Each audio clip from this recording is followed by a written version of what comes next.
come to order, all rise. Circuit Court is now in session. Honorable Judge James Hankinson presiding. Be seated, please, sir.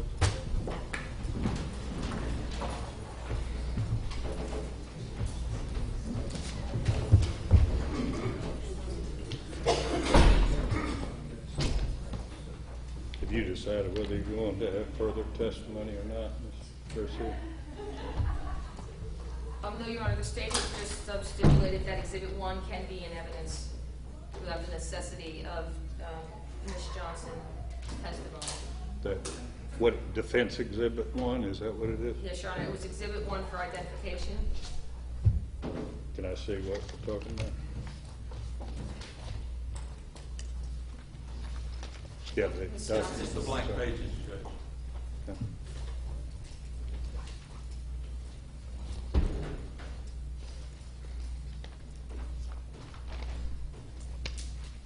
Right, so with the admission of Defense Exhibit 1, the state's agreeing to the admission of page 1. Yes. With the admission of that, that will conclude your case. Yes, Your Honor, the defense rests. All right, and I will admit Defense Exhibit 1 based upon stipulation of the parties. All right, Mr. Meggs, we need to take a proffer of testimony that you wish to present on rebuttal. Which of the witnesses you want to start with? I'll start with Judge Siegmeister. All right, if Mr. Weed would step out, please. You remain under oath, Mr. Siegmeister. Yes, Your Honor. You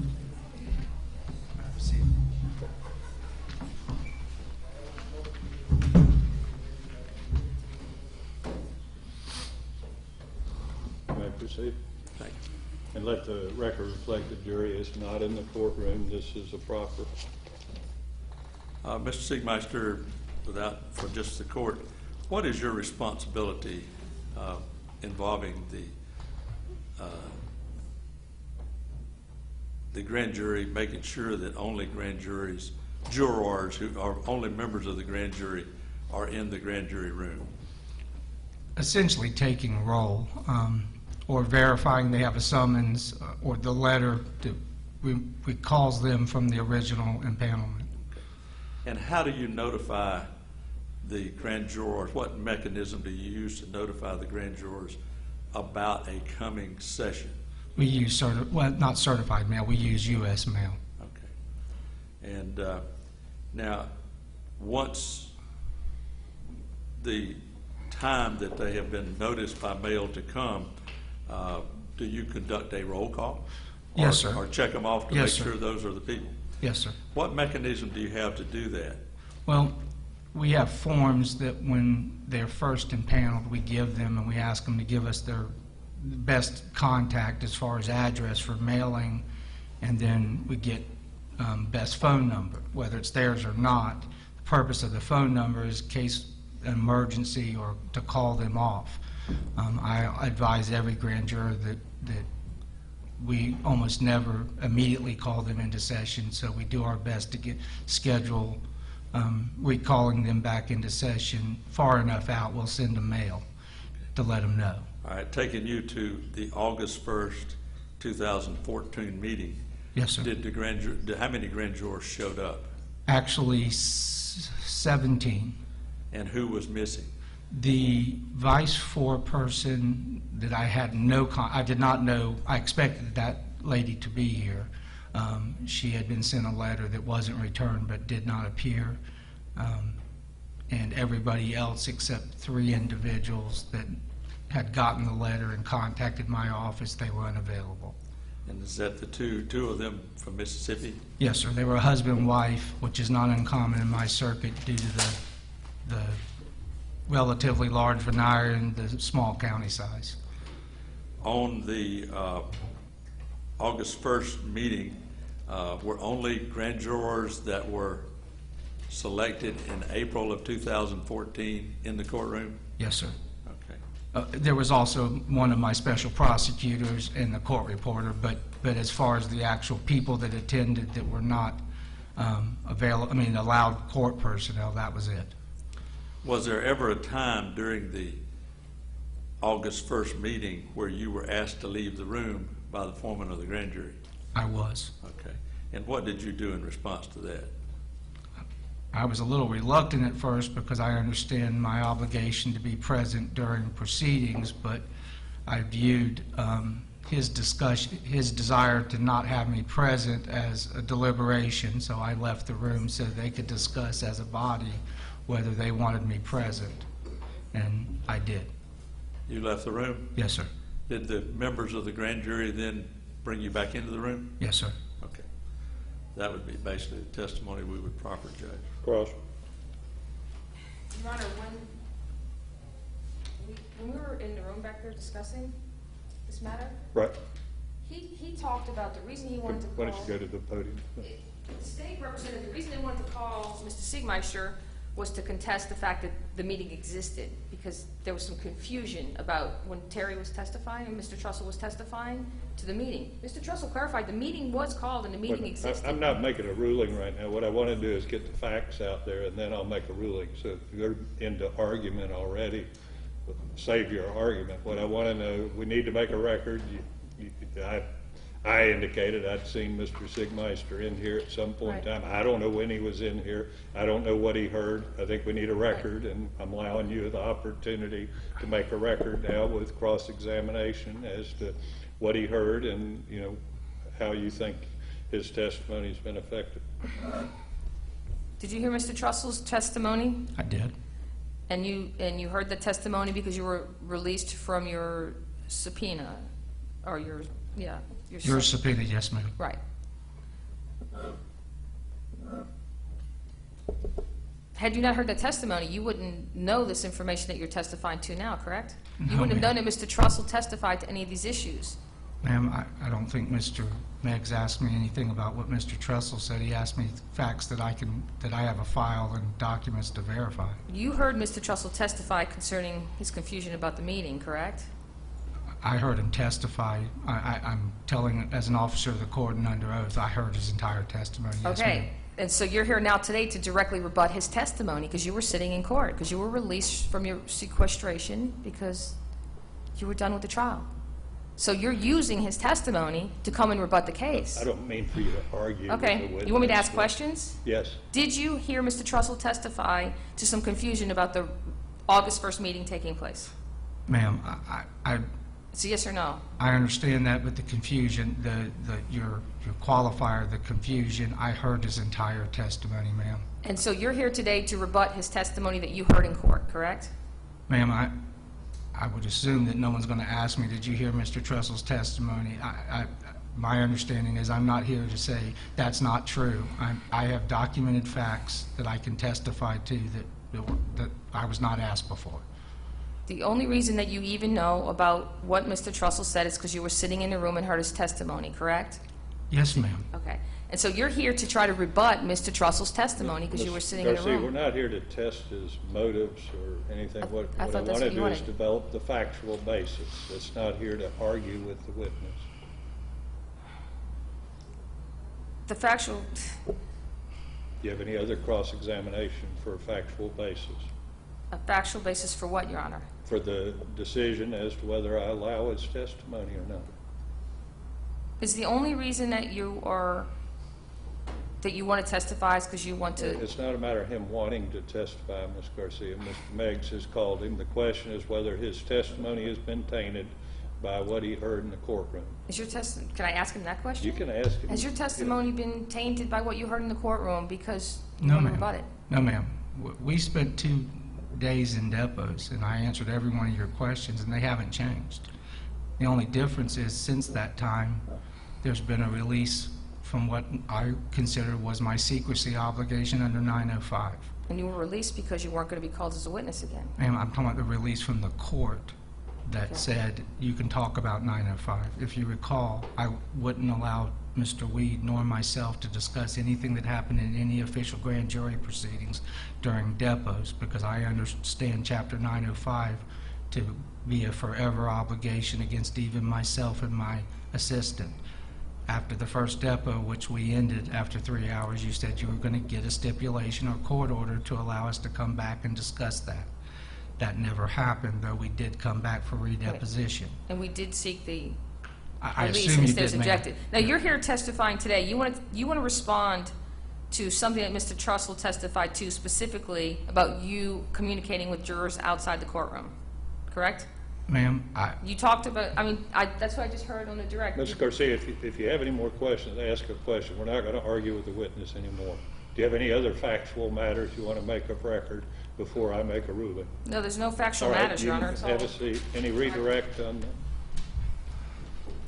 Did the fact that on August 1st and August the 14th, 2014, you kept a record, did you make that up after you heard of who was present of the grand jury? Did you decide that after you heard his testimony? no, sir. This existed back in 2014, and at the second depot, which you were present, I brought this same file, which has documents that existed prior to Mr. Trussell even being charged in this case. Nothing has changed of the documents for which I'm basically verifying the testimony of. The only difference is the court has now allowed 905 exemptions to talk about what happened during those proceedings. All right, now you've added a new topic, Mr. Meggs. Now you talk about August 14th was not part of your initial proffer. Are you going to have him talk about August 14th meeting? I thought I did. You did not.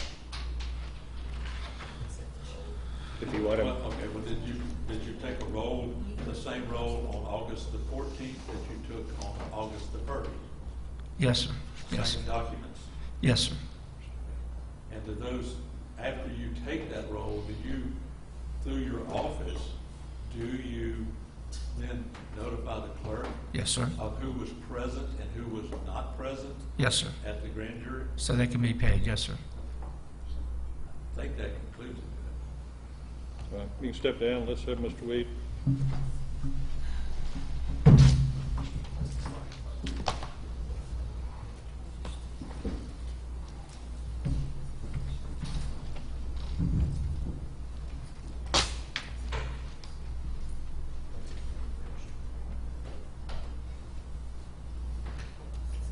Well, let's try to cover everything with Mr. Weed that you're going to ask him in front of the jury. That was not what happened with Mr. Sigmeister.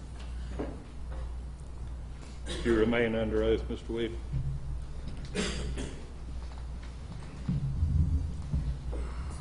You may proceed. Okay, were you the assistant state attorney in April of 2014 and present when the grand jury of Dixie County was selected? Yes, sir. Okay. At that time, did you make a list of the selected grand jurors for your benefit, getting their contact information? Yes, sir. Okay. And did you take that to your office so that you could use it in the event you needed to call them into another session or have them called into another session? Yes, sir. We had the list that I written, but we also typed it out. We also had contact information sheets for each jury. We put it in a file so that we could contact those jurors if need be. Now, as I understand it, you were not present at the August the 1st meeting of the Dixie County Grand Jury. That's correct. Okay. Let me bring you to August the 14th of 2014. Were you present when that grand jury met in session here in Dixie County? Yes, sir. Okay. Were the folks that were impaneled on in April of 2014, were those the same people that were in the courtroom on August 14th, 2014? Yes, sir. I recognized a few of the faces, and one person in particular I knew from before, and I recognized him. Did you? And you had there was a roll there. Was there anybody in that grand jury meeting that was not on August the 14th that was not at the April 2014 impaneling? No, not from the grand jurors. They were just, the court reporter, and et Court cetera. reporter, yes. Yeah. Can I have 1 second, Judge? You may.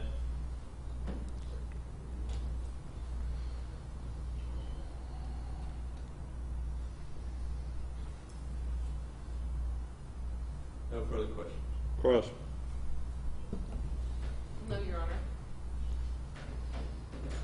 Well, I think we need to have a record of what Mr. Weed has witnessed. You don't want to try to make a record of that, Ms. Garcia? It's your obligation to show that the testimony is tainted. Mr. Wood, were you in a courtroom during testimony of any witnesses? Yes, a couple of witnesses. Which witnesses? Don't recall their names. One was I remember her saying she was a Miami police officer. There was another gentleman that testified, and that's all I can remember. What conversations did you have with either Mr. Meggs or Mr. Siegmeister concerning Mr. Trussell's testimony? Now, for Mr. Trussell's testimony, I wasn't in the courtroom, but I was back in this room that has the live video feed, and I saw Mr. Trussell, some of his cross-examination. So you did observe what he said, and what conversations did you have concerning your testimony here today with either Mr. Siegmeister or Mr. Meggs? Mr. Siegmeister called me last night and told me that Mr. Meggs wanted to speak with me about testifying, and then I called Mr. Meggs last night, and and I talked with him and Mr. Evans about testifying to pretty much the questions that he asked me, which is, did I get the names of the people whenever they were impaneled, the grand jurors were impaneled? Did I recognize those same people on August 14th, that type of thing? So the only reason that you're here to testify today is because you observed Mr. Trussell's testimony and you want to rebut that testimony based on a request of the state? I'm here at the request of the state. I don't know what the reason. So had you not been contacted by the state to rebut that testimony that you watched, you wouldn't have testified to these matters, correct? That I wouldn't testify here today? No, to these matters at all, at trial. Yeah, I'm just here at the request of the state. And you have no personal knowledge of what happened on the 1st? No, August 1st. August 1st of 2014, Right. no. No other questions? Okay, redirect. Mr. Weed, did anything that you heard on the video feed, does that change the testimony that you have given here today, that you got the information from the grand jurors and those were the same people that were present on August 14th? No, nothing about that changes my testimony.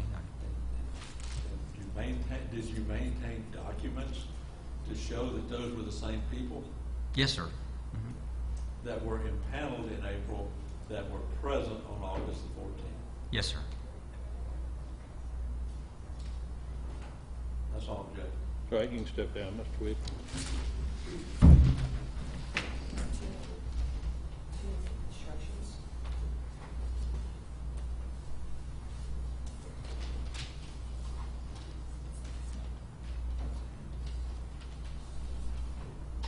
Okay. Wish to make argument, Ms. Garcia? I'm sorry, Your Honor? You wish to make argument on the admission of this testimony? Yes, Your Honor.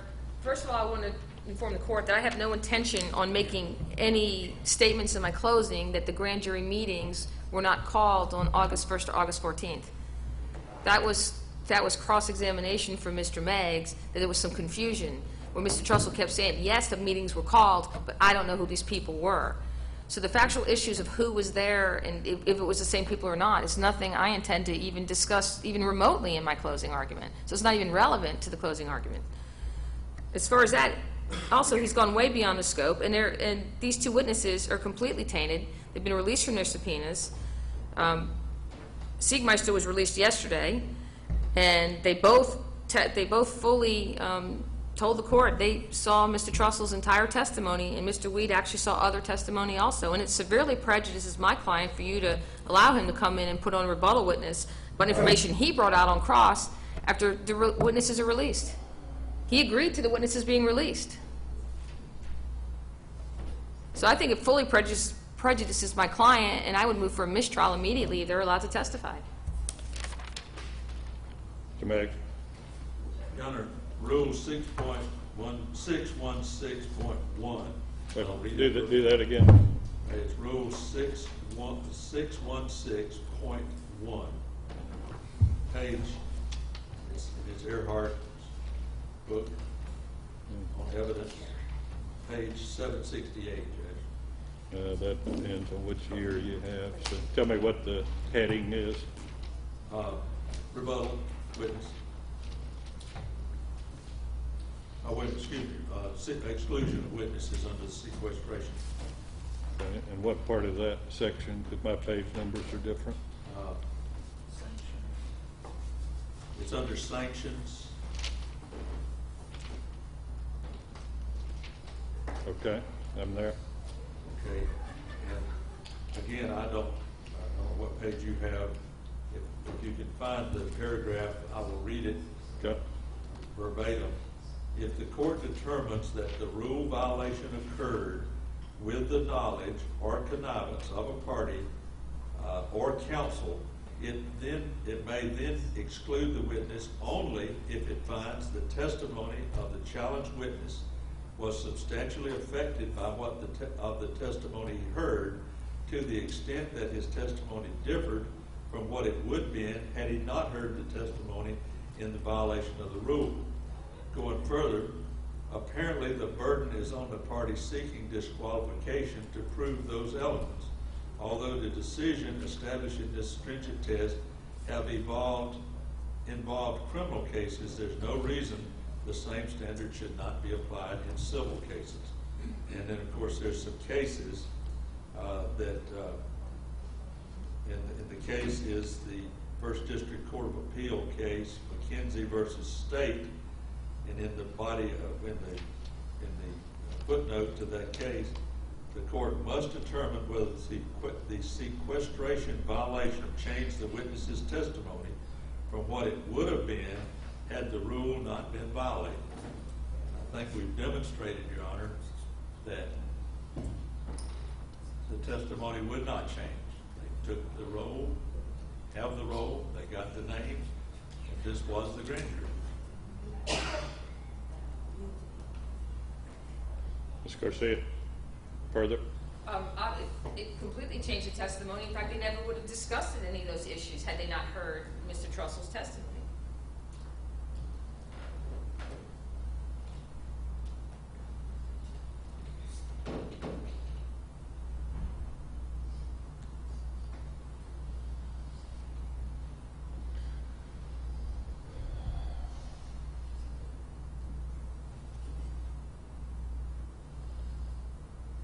Well, I'm going to deny the motion to exclude. I don't find that the defense has shown that the testimony of the challenged witnesses was substantially affected by the testimony heard. The question is not whether they would have been called as rebuttal witnesses. That's the state's decision. The question is, would they have given different testimony had they not heard the defendant's testimony? I mean, these are procedural matters. It's hard for me to imagine that their testimony would have been different. However, I do think that some sanction is in order. This was sloppy work at best. I would say that it's probably hard to anticipate that Mr. Trussell would testify that there was no grand jury meeting, which essentially is what he testified to. However, if the defense desires, I think what I would do is give an instruction to the jury. I was sitting here trying to draft what I might say. If you give me just a second, let me finish what it was I was drafting here.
if the defense desires, I'm prepared to give an instruction along these lines, and I'll be open to suggestions on it, but this is what I've drafted as a cautionary instruction to the jury.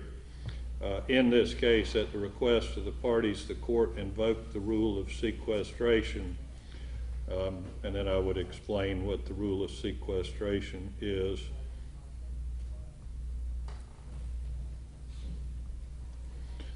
This rule was violated in relation to the next two witnesses. However, I have decided to allow them to testify anyway.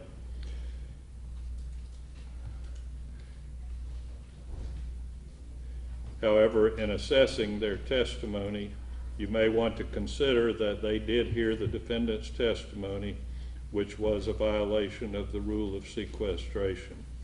So that would be, if the defense desires a cautionary instruction, I'm prepared to give. Yes, Your Honor. Any different terminology that you wish me to use? I leave that up to your discretion. Well, if you want me to say something different, tell me now. Have a moment. Okay?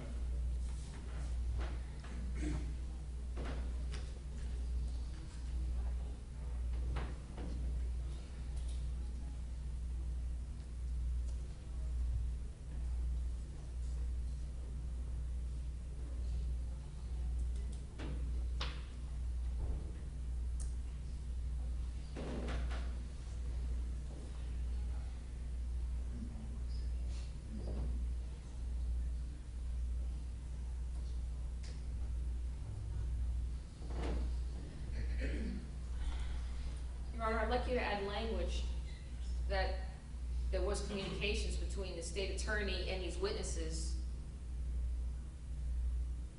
Well, I instruct them that that's perfectly appropriate. So I'm not sure why. I mean, that's perfectly appropriate for a witness to talk to the counsel for either side, and that's part of our jury instructions. I'm not sure what you want me to tell them. Not in the middle of their testimony, when they testified and then they were released, and then they come back and they communicate. That also would violate the rule of sequestration of discussing the testimony of the witnesses.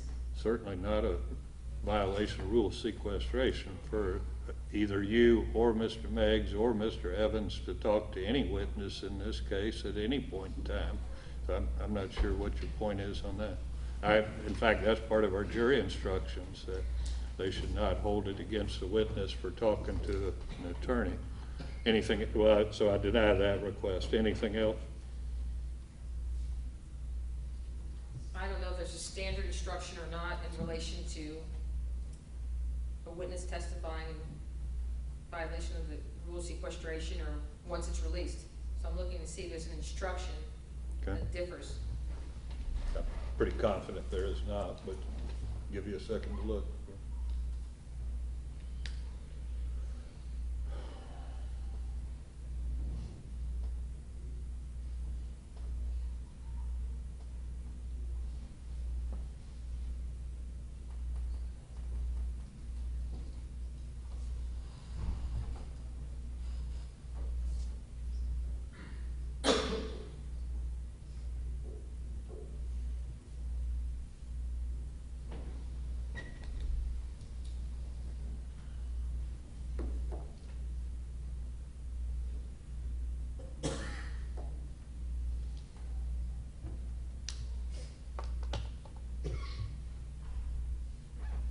The only rule I'm finding is in the evidence rules of 90.616, the exclusion of witnesses. There's no instruction in relation to that I see. I'm confident there's no standard instruction on this, but anyway. All right. Are y'all prepared to proceed with the testimony? State's ready, Your Honor. Your Honor, is the testimony going to be limited to just that issue? Yes. What was proffered here in the courtroom. On direct, I'm not limiting your cross of them, but within limits, give you a little latitude on cross, but the direct examination should cover what was just proffered here in the courtroom. Understand, Mr. May? Yes, sir. All right, let's have a jury, please. You want to rest in front of the jury, I assume?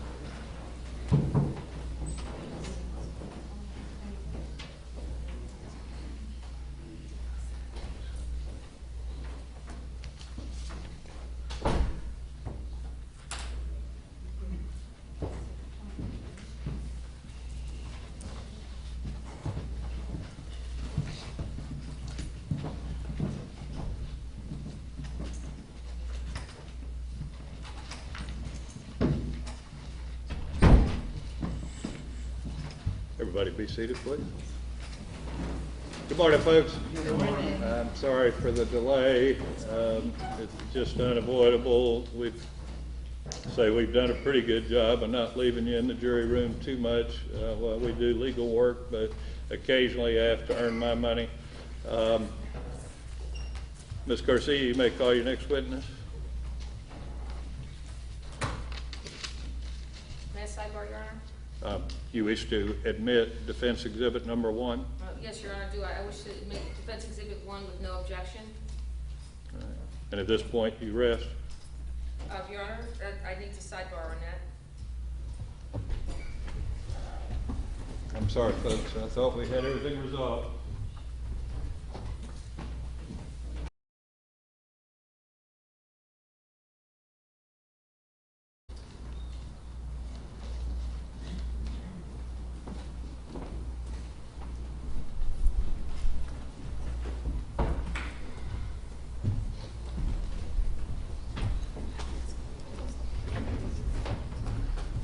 You may call your next witness, Ms. Garcia. Your Honor, the defense rests.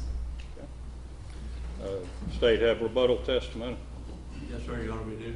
All right. Before I have you present the next testimony, I need to give you an instruction. A law rebuttal testimony is an authorized practice, and it allows the other side to present evidence that rebuts what may have been presented.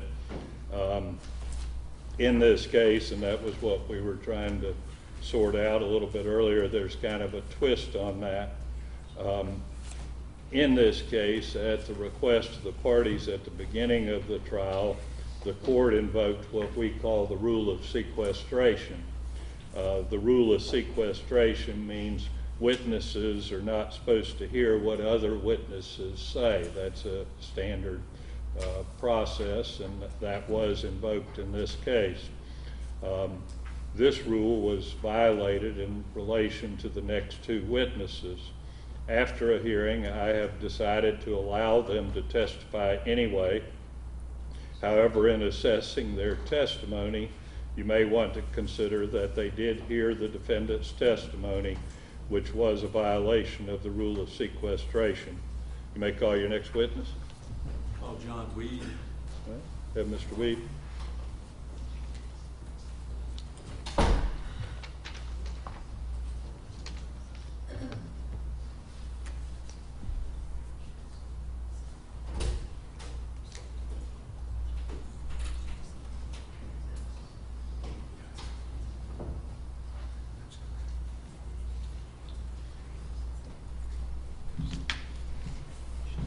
Mr. Weed, you remain under oath. Yes, sir.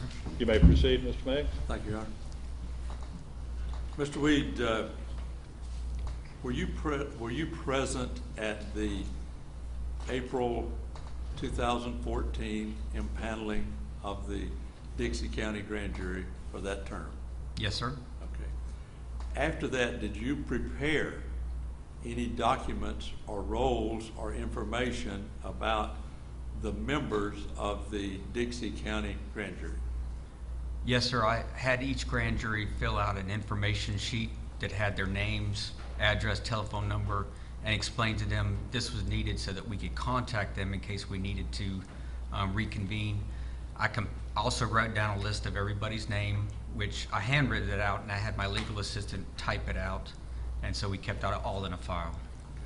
So you did you keep a record of that in your office? Yes, sir. Okay.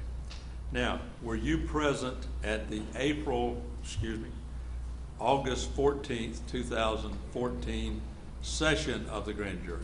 Yes, sir. Okay. Was that assembly of the grand jury, was that the same grand jurors that were present when they were impaneled in April of 2014? Yes, sir. And did y'all take a roll of them and check them off as to who was there? I believe Mr. Sigmeister did.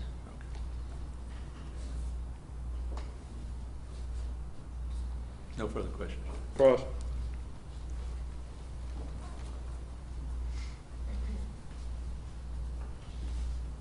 Morning. Morning. Do you know if the roll call was taken in front of Mr. Trussell? I don't know. And did anybody respond to Mr. Trussell's request to inform him who the jurors were, since he didn't recognize them? I don't recall him making any such request. You weren't there, were you, on the August 1st meeting, correct? No, I was here for the August 14th. Right. And Mr. Trussell really didn't make any request on the August 14th Right. session. Because the August 14th session lasted about 5 minutes. Nothing happened. Basically, Mr. Sigmeister turned over the floor to Mr. Trussell, and Mr. Trussell was seated out on the pews. He didn't want to sit with the rest of the grand jurors, and he just said, I don't want to say anything. And then I remember one grand juror was kind of complaining, then why did we get called back up here? And then we adjourned. Okay, thank you. Okay, Redirect? No, sir. All right, you can step down, Mr. Weed. thank you. And now is Mr. Weed excused finally? Ultimately? All right, you're free to go about your business, I'd almost Mr. say Weed. no, Judge. All right, okay. Next witness? Jeff Sigmeister.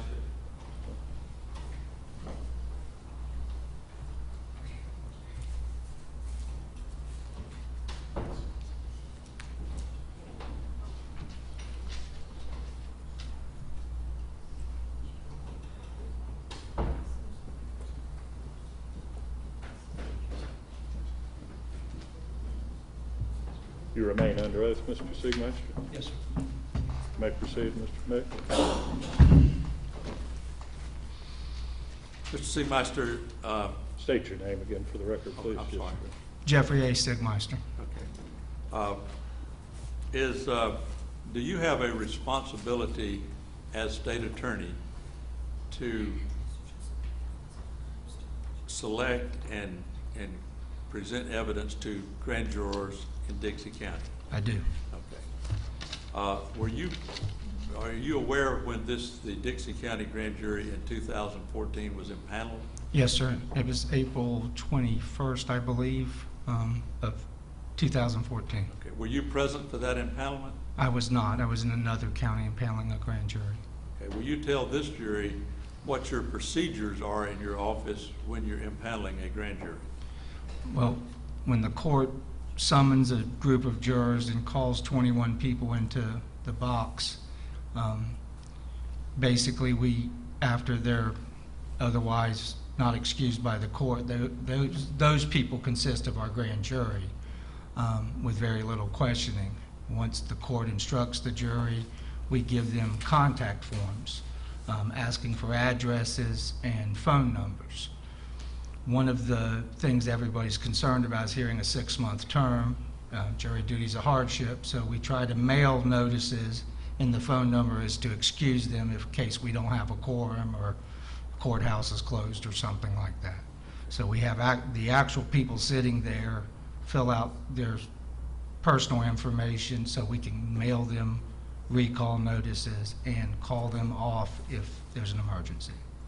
Did this Dixie County grand jury impaneled in April of 2014, was a August 1st meeting scheduled for them? It was. Okay. Were you present for that? I was. Okay. When you were present for that August 1st, 2014 meeting, did you call the roll and ensure that the folks who were impaneled in April were the folks who were there in August? I verified as the people came through the door, they either had a summons from the clerk or the letter, and that matched the master list of the names of the original 21 people. Did all 21 of the grand jurors show up? No, sir. 17. 17 showed up? Yes, sir. Do you know who was missing? Yes, sir. Who was missing? The vice foreperson, I had no reason to know why she wasn't here, but she got a letter but did not show up. And then there were a husband and wife that were on the grand jury that called my office and said they had relocated and were no longer residents. And the clerk, his grandmother called and said that he was in an inpatient situation. And so I didn't expect any of those 3 people to be here. So you had 3 out of the 21 not present? Yes, well, 4. 4, excuse me. 3 that I knew about ahead of time when the letters were received, 1 that just didn't show up. Was there a quorum present? Yes, sir. Did There was the grand 17. jury- Did the grand jury go into session? It did. Okay. All right.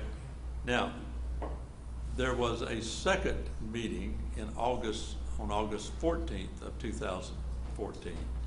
Was this same process followed then? It was. It was a little less informal because the grand jurors at the first session had agreed to the time and date of re-meeting. So unlike where they don't know they're being called in session, all the people present said, we'll come back on August 14th at 1 o'clock. So a memo form was sent to them to remind them to come back. Did they all come back? Actually, we had everybody from the first session plus the vice chairman, the young lady that had been the vice chair came. And then the one that was in hospital? And the 2 that were in Mississippi were not in attendance. Okay. During the course of this August, don't know if it was August 1st or August 14th meeting, were you ever asked to leave the room? I was, on the August 1st, the original meeting, yes, sir. You were asked to leave the room? Yes, sir. Objections beyond the scope of the proffer. That's not my recollection. I'll overrule the objection. Okay. Did you leave the room? I was a little reluctant at first because I'm bound by law to be the legal advisor and be present for any questions during presentment. It was not deliberations. However, I was trying to cooperate with the desires of Mr. Trussell, so I did leave the room so the grand jurors could deliberate about whether they wanted my presence or not. Okay. And what happened? Did you left the grand jury alone? Yes, sir. I walked out those double doors over there and took my assistant state attorney with me and the court reporter. We all walked out. Okay. Were you called back in? I was. What was the decision of the grand jury? The decision was that they wanted me to stay in the room. No further questions, Judge. Cross.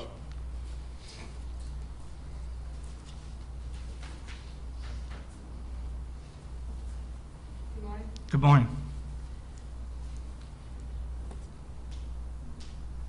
You testified you were not at the 4/21, 2014 impanelment, correct? The April 21st, that's Okay. correct, ma'am. Yeah, thank you. No, April that's all 21st. right. On August 1st, 2014, Yes, ma'am. did you verify they were the same people by an identification, like a driver's license or a passport or anything? Or just by someone walking in with a piece of paper? A court summons and/or a letter that was mailed specifically to the address that only the people there gave me. Yes, ma'am. But did you verify the person who had the paper with an ID? No, ma'am, I did not. Did you recognize all the people? No, ma'am, I did not recognize all of them. I wasn't present the first day. I verified the names, and the people identified themselves as the names on my list. When, I think, was it the August 1st one that Mr. Trussell had asked you to leave the room? Yes, ma'am. You testified you were bound by law to be in the room. What law bounds you to be in the room?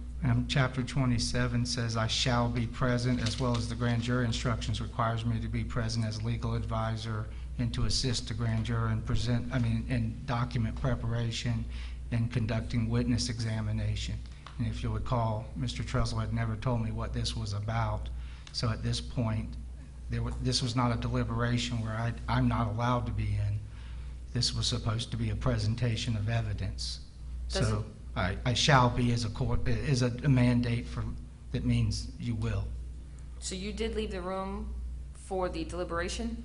I viewed it that way. Mr. Trussell was very upset with me being present, and I didn't know what it was about, so I excused myself because he wanted to discuss whether they even wanted me there. So was that a violation of the shall to leave the room, or it was allowed, based on the status of what was going on? Ma'am, I've never had that situation, and I don't know what I would have done if they'd said, we don't need you, because there was direction, I'm bound by law, and it says you be present to assist the grand jury in their business. And the August 14th, 2014 meeting, you were there? Yes, ma'am. Was there a roll call taken in front of Mr. Trussell? Yes, ma'am. In fact, Mr. Trussell was the only one that didn't come past and sit with the other grand jurors. But you called their names out loud and No, did a roll ma'am. call? No, ma'am. I actually had seen those people now, and So I you knew knew them the all. people at that point? Yes, ma'am. Okay, thanks. Have a good day. Redirect. No, Your Honor. All right. And I should have asked with the next one. Does any juror have a question on this topic, this witness? All right, you can step down. I'm sorry, you do have a question. Okay. We'll write it down, give it to the bailiff. Let's go sidebar.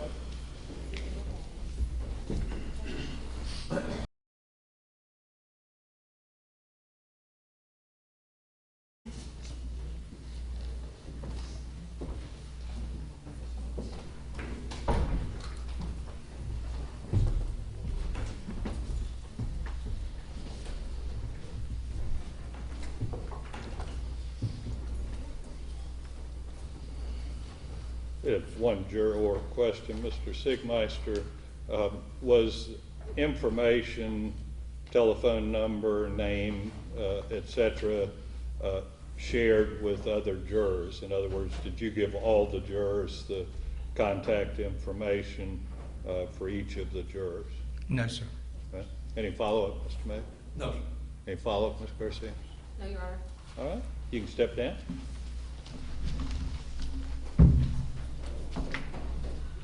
State rest. State rest, Your Honor. Sure.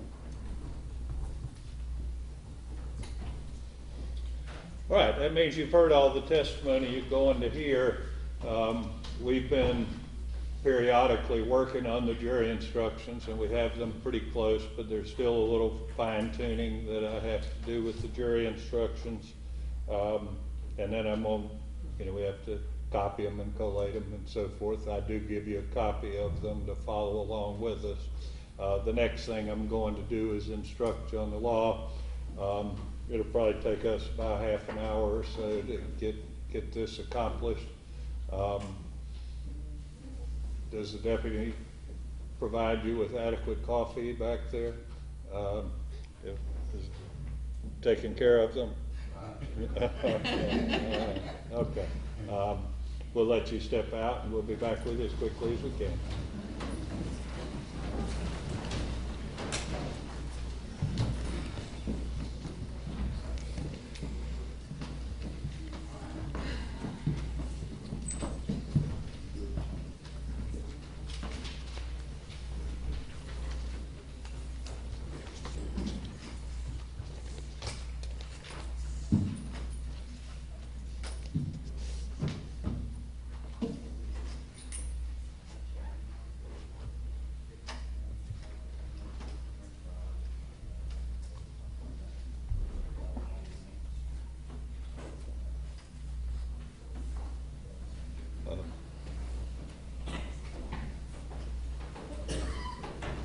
Seated, folks. Defense wish to renew their motion for judgment of acquittal. Yes, Your Honor. Any new or different grounds? The new grounds is, after the entire case has been concluded, the state still has not proved the elements of the crime. The state has not proved that the legal process, or the document that purportedly is a legal process, I should say the two documents that are purportedly a legal process are a legal process. The evidence conclusively proves that the two true bills that are State's Exhibits 1 and 2 are not, in fact, filed in any court of law or recorded in any official record. That is an element of the documents becoming a legal process. Further, the State has not proved that the defendant, Terry Trussell, simulated a legal process. If a legal process doesn't exist, a simulated legal process cannot exist.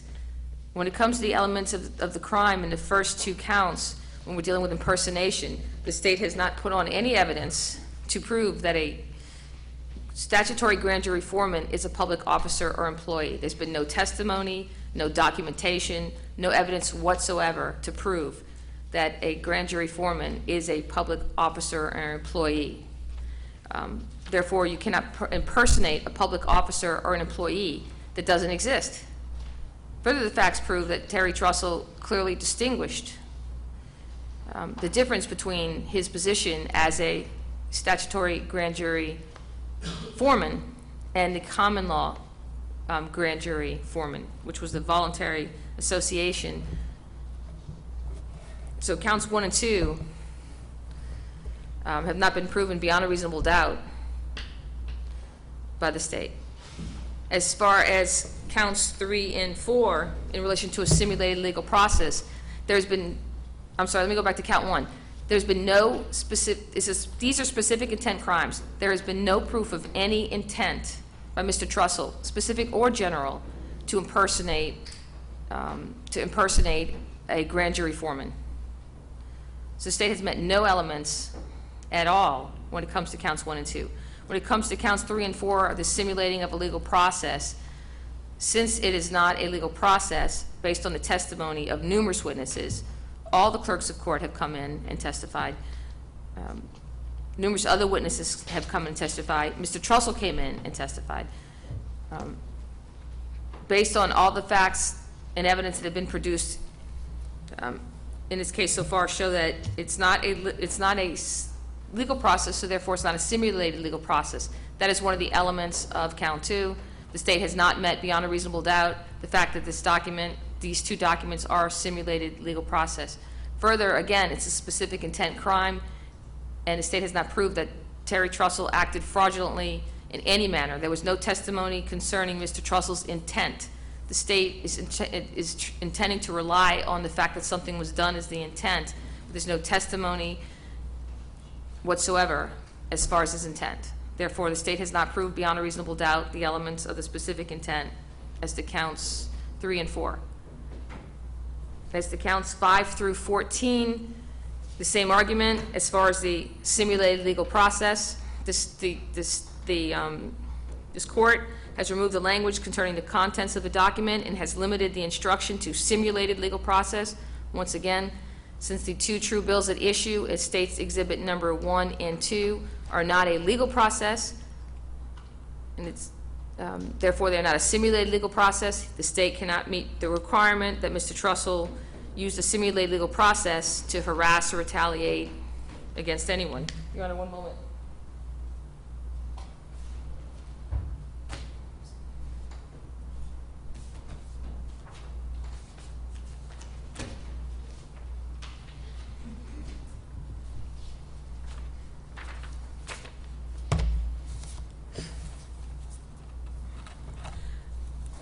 Also, as to the first element, Terry Trussell falsely acted under color of law. There's been no testimony or proof that Mr. Trussell was acting under the color of law when Mr. Trussell purportedly simulated these legal processes. In fact, all the testimony was clear that Mr. Trussell was acting outside his position as a statutory grand jury foreman. He was acting as an individual in creating, according to the state, his own assembly or his own grand jury. But the facts show that his actions were not under the color of law. His actions were taken as an individual. The state has not proved beyond a reasonable doubt that he falsely acted under the color of law under any circumstances with the facts as provided. Mr. Trussell has also proved Mr. Trussell has testified, as well as the other 3 witnesses, that this was nothing but a free assembly of people and an expression of opinion. And it also supports the position that there was no false acting under the color of law. As to element 2, Mr. Trussell influenced, intimidated, harassed, retaliated, or hindered or attempted to Jeffrey Siegmeister, a public official or employee, involving the discharge of his duty. There was no testimony as to the influence, intimidation, harassment, or retaliation, or hindering or attempting to hinder a public officer or employee involving the discharge of his official duties. Jeffrey Siegmeister did come in and testify to the grand jury, but he also came in just now and testified that he was in the room. My understanding from the state's position is they're complaining that Mr. Siegmeister was affected somehow in how the grand jury operated. Mr. Siegmeister just came in and clarified that he wasn't actually affected in his official duties because he stayed in the room, he left the room voluntarily, and then he came back in the room. So there was no change or influence in the discharge of his official duties. The two true bills, and the one directed at Mr. Siegmeister, which I think is State Exhibit number 2, it's not a simulated legal process. It's a document that's filed in a miscellaneous blue folder that's been testified to through Robert McDonnell and the clerks. That document has no significant legal consequence. It's not a process. It's not considered a process. That document is nothing but a piece of paper and a private file held at the clerk's office, which may or may not be a public record, but that's not one of the requirements of process. So these documents are not a legal process. Therefore, element number 3, Mr. Terry Trussell did so through the use of a simulated legal process. The state has failed completely to meet the elements, or the beyond a reasonable doubt that Mr. Trussell used a simulated legal process. As far as the other counts, not one of the other purported victims came in to testify to any attempts or any hindrance or any retaliation, any influence, any harassment.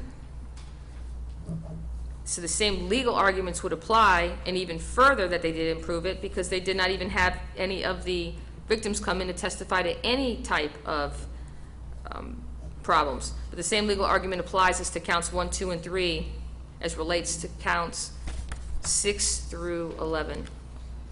So based on all the testimony given and all the evidence in the file, Your Honor, the state cannot prove any of the 14 counts beyond a reasonable doubt. Thank you. I deny the motion for judgment of acquittal. As to the instructions, I'm going to correct the comma. Should have been a period on page 4. I'm going to delete reference to expert witnesses on page 14 and 15, since there were no expert witnesses. Anybody found any other errors? I know there are objections. I'm not asking to hear objections again, but has anybody else found any errors in either the instructions or the verdict form? No, sir. Found anything else, Ms. Garcia? No, I just have the handwritten Oh, okay. proposed Okay, I'm statement of sorry. fact and statement of law. I'd forgotten you were going to do that. Would you like me to read the proposal? But I'd rather see it. But Okay. I apologize for my writing. Let me just rewrite the second one for you. I think this one is readable. Then I'll rewrite this one.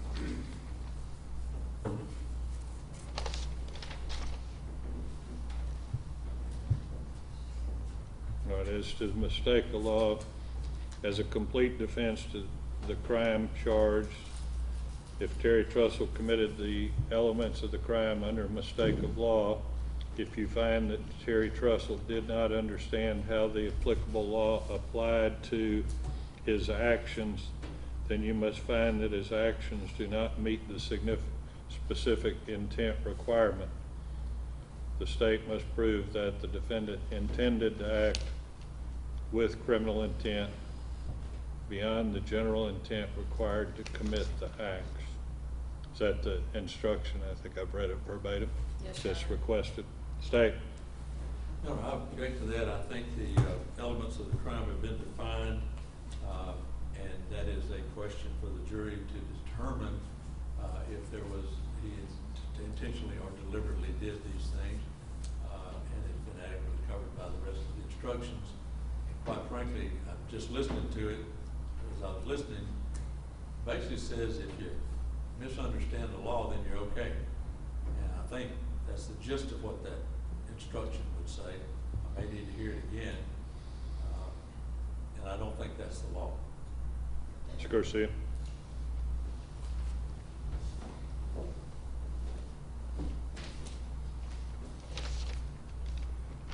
proposed instruction, Your Honor, and that is a jury instruction under legal principles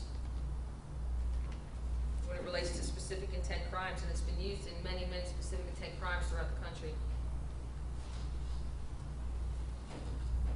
I denied that request. Probably maybe make a copy of this so you can get the front and back and just make that part of the court file. Mistake of fact. If you find that Mr. Trussell committed the elements of the crime charged under the mistake of fact, you must find that Terry Trussell did not form the required mens rea, and he must be found not guilty. A mistake of fact is where an obligation does not occur because a fact that exists or does not is forgotten. I'm not real sure. Did I read that last line right? It's not forgotten or ignored. Say that again. It that does not exist is forgotten or ignored. Well, that's not what it says, but so you want it to read, because a fact that exists, say it again. Or that does not exist.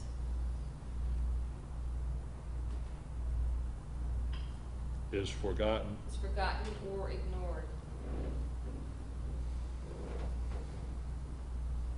Say. Your Honor, I object to that also. First off, it's very confusing, and I don't think it's an accurate statement of the law, and the jury instructions that have been proposed adequately advise the jury of the law that they're to apply. Ms. Garcia. Mistake of fact has been used as a jury instruction in the past, Your Honor, and this is a case of first impression. And there are no jury instructions on this matter, but mistake of fact is a legitimate jury instruction, and because, again, it's a specific intent crime, mistake of fact is a potential defense. I don't find this an accurate statement of law, as the prior ruling was not an accurate accurate statement of the law. I'm sorry, my tongue's tied this morning. Deny the request. Also, if you would file that, please, ma'am. All right. Any other issues for jury instructions? Not from the state, Your Honor. Ms. Garcia. Again, the state just renews their objection to the jury instructions in their entirety. Okay. And I'll let Specifically you, to not once we get tracking language. once you get the jury out, if you want to be heard further in detail, I'll allow you to do so when the jury's deliberating. So I'm going to go finalize those. As I've indicated, the jury will have a copy of it. I'll send you all a copy of it. I will instruct all except the concluding remarks, and then the state will have their closing defense, and then the state has final argument. We'll kind of have to see how time works out on how we do that. All right? Either side, any other questions? No, sir. We'll be in recess.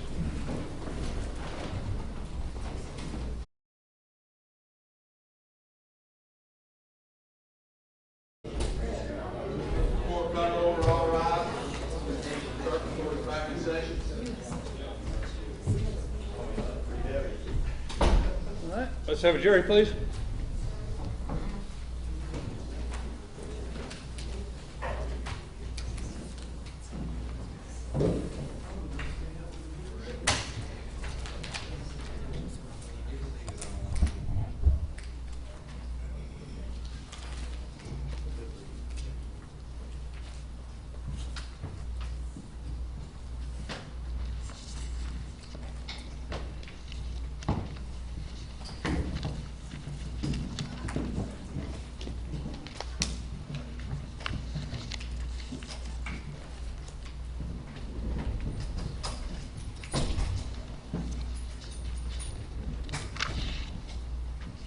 All right, everybody be seated, please.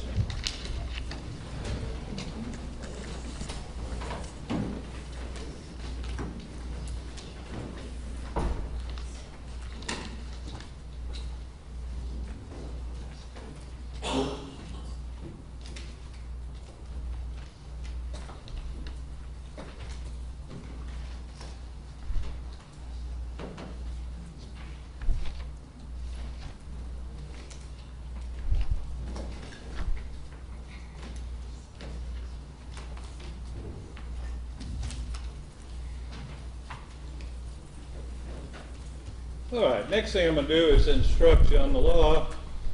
You will be allowed to keep these written jury instructions. You don't necessarily need to take any notes unless you find a typo or some problem with my typing that we need to correct here. What I would ask is that you read along with me as we go through these so that I can be certain that everyone's been through them in their entirety on at least one occasion. Members of the jury, I thank you for your attention during this trial. Please pay attention to the instructions I'm about to give you. Terry Trussell, the defendant in this case, has been accused of the crimes of impersonating a public officer, 2 counts, unlawful use of simulated legal process, 2 counts, and unlawful retaliation against a public officer, 10 counts. Count 1, impersonating a public officer. To prove the crime of impersonating a public officer, count 1, the state must prove the following 2 elements beyond a reasonable doubt. 1, Terry Trussell deliberately impersonated or falsely acted as a public officer or employee. 2, Terry Trussell did so in connection with or related to any legal process affecting Jeffrey Siegmeister, a person, or otherwise took any action under color of law against persons or property. Once I have defined a term, this same definition will apply throughout the instructions. I will not repeat it for each count. Public officer or employee means, but is not limited to, 1, a person elected or appointed to a local, state, or federal office, including any person serving on an advisory board, commission, committee, council, or authority, an employee of a state, county, municipal, political subdivision, school district, educational institution, or special district agency or entity, including judges, attorneys, law enforcement officers, deputy clerks of court, and marshals. 3, a state or federal executive, legislative, or judicial officer, employee, or volunteer authorized to perform actions or services for any state or federal executive, legislative, or judicial office or agency. 4, a person who acts as a general or special magistrate, auditor, arbitrator, umpire, referee, hearing officer, or consultant to any state or local governmental entity. 5, a person who is a candidate for public office or judicial position. Legal process means a document or order issued by a court or filed or recorded with an official court of this state or the United States, or with any official government entity of this state or the United States for the purpose of exercising jurisdiction or representing a claim against a person or property, or for the purpose of directing a person to appear before a court or tribunal, or to perform or refrain from performing a specified act. Legal process includes, but is not limited to, a summons, lien, complaint, warrant, injunction, writ, notice, pleading, subpoena, or order. Person means an individual, public or private group, incorporated or otherwise, legitimate or illegitimate legal tribunal or entity, informal organization, official or unofficial agency or body, or any assemblage of individuals. Under color of law means acting with the pretense of lawful authority when in fact no such right existed.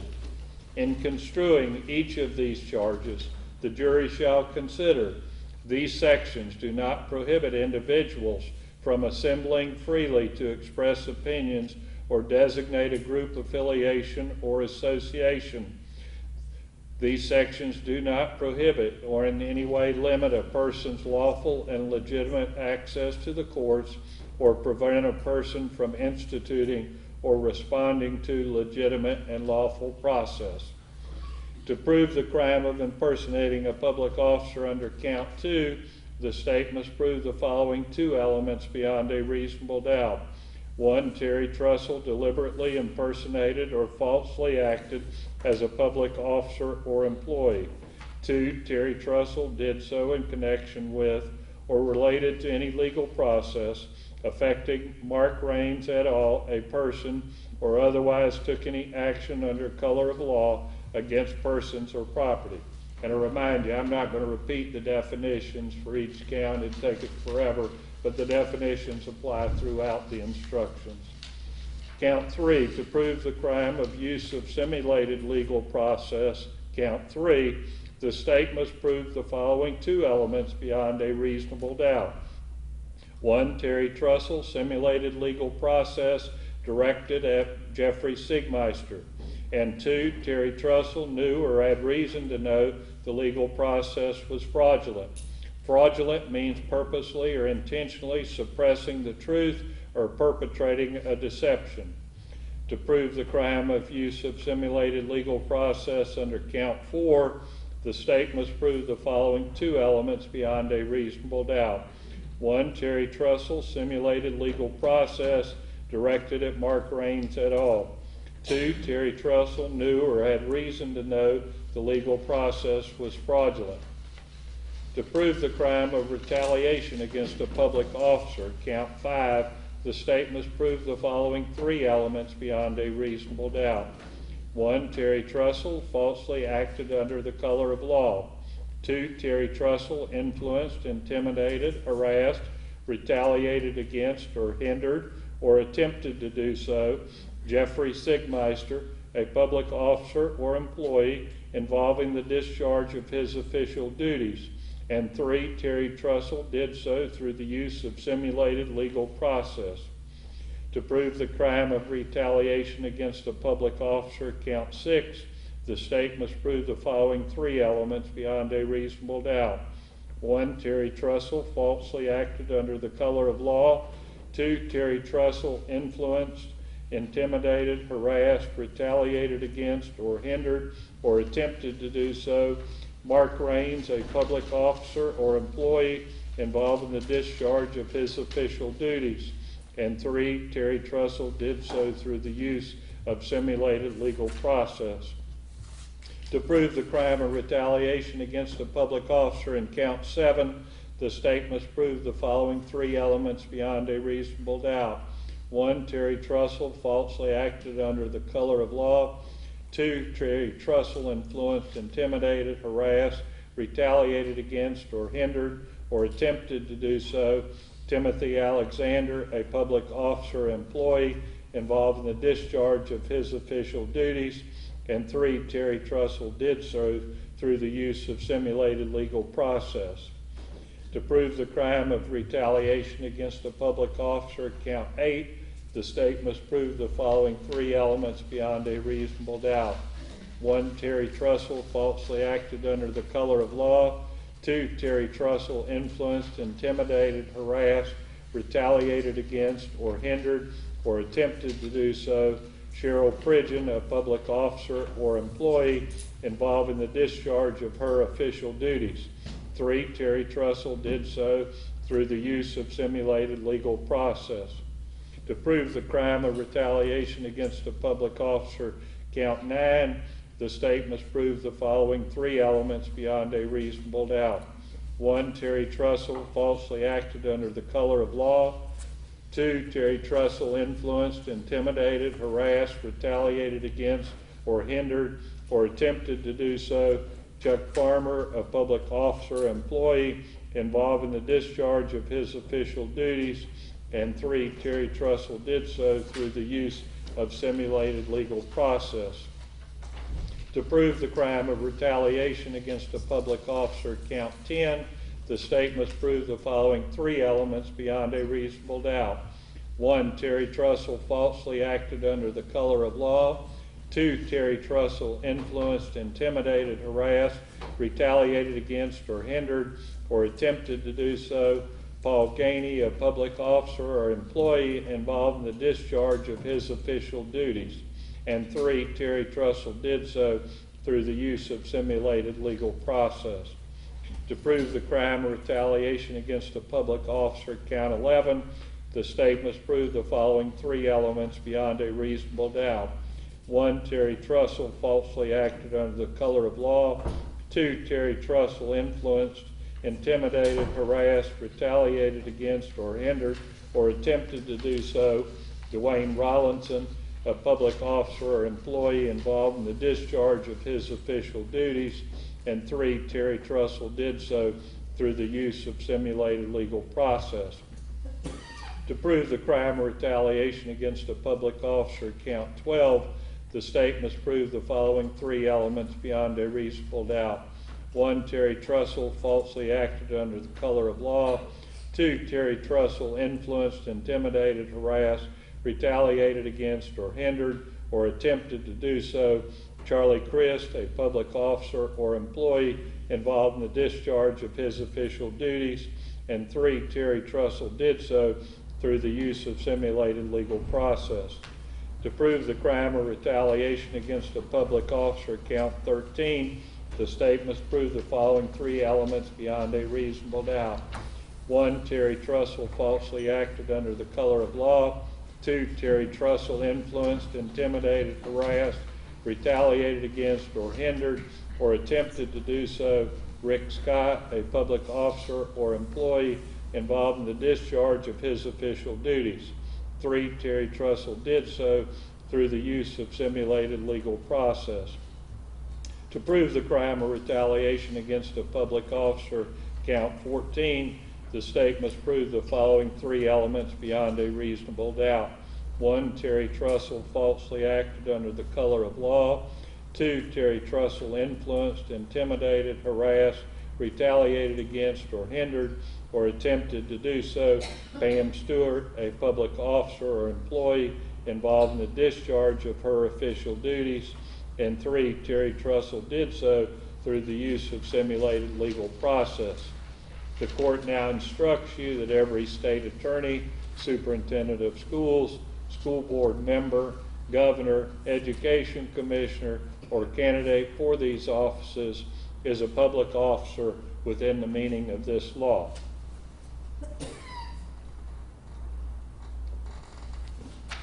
The defendant has entered a plea of not guilty. This means you must presume or believe the defendant is innocent.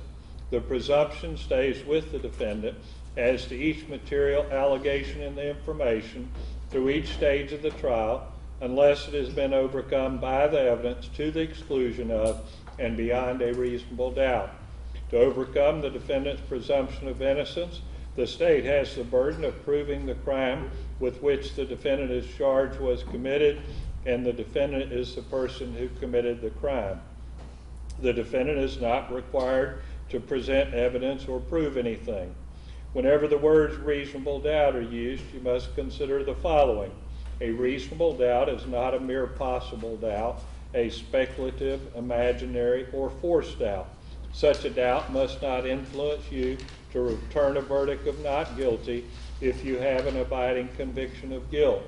On the other hand, if after carefully considering, comparing, and weighing all the evidence, there is not an abiding conviction of guilt, or if having a conviction, it is one which is not stable, but one which wavers and vacillates, then the charge is not proved beyond every reasonable doubt, and you must find the defendant not guilty because the doubt is reasonable.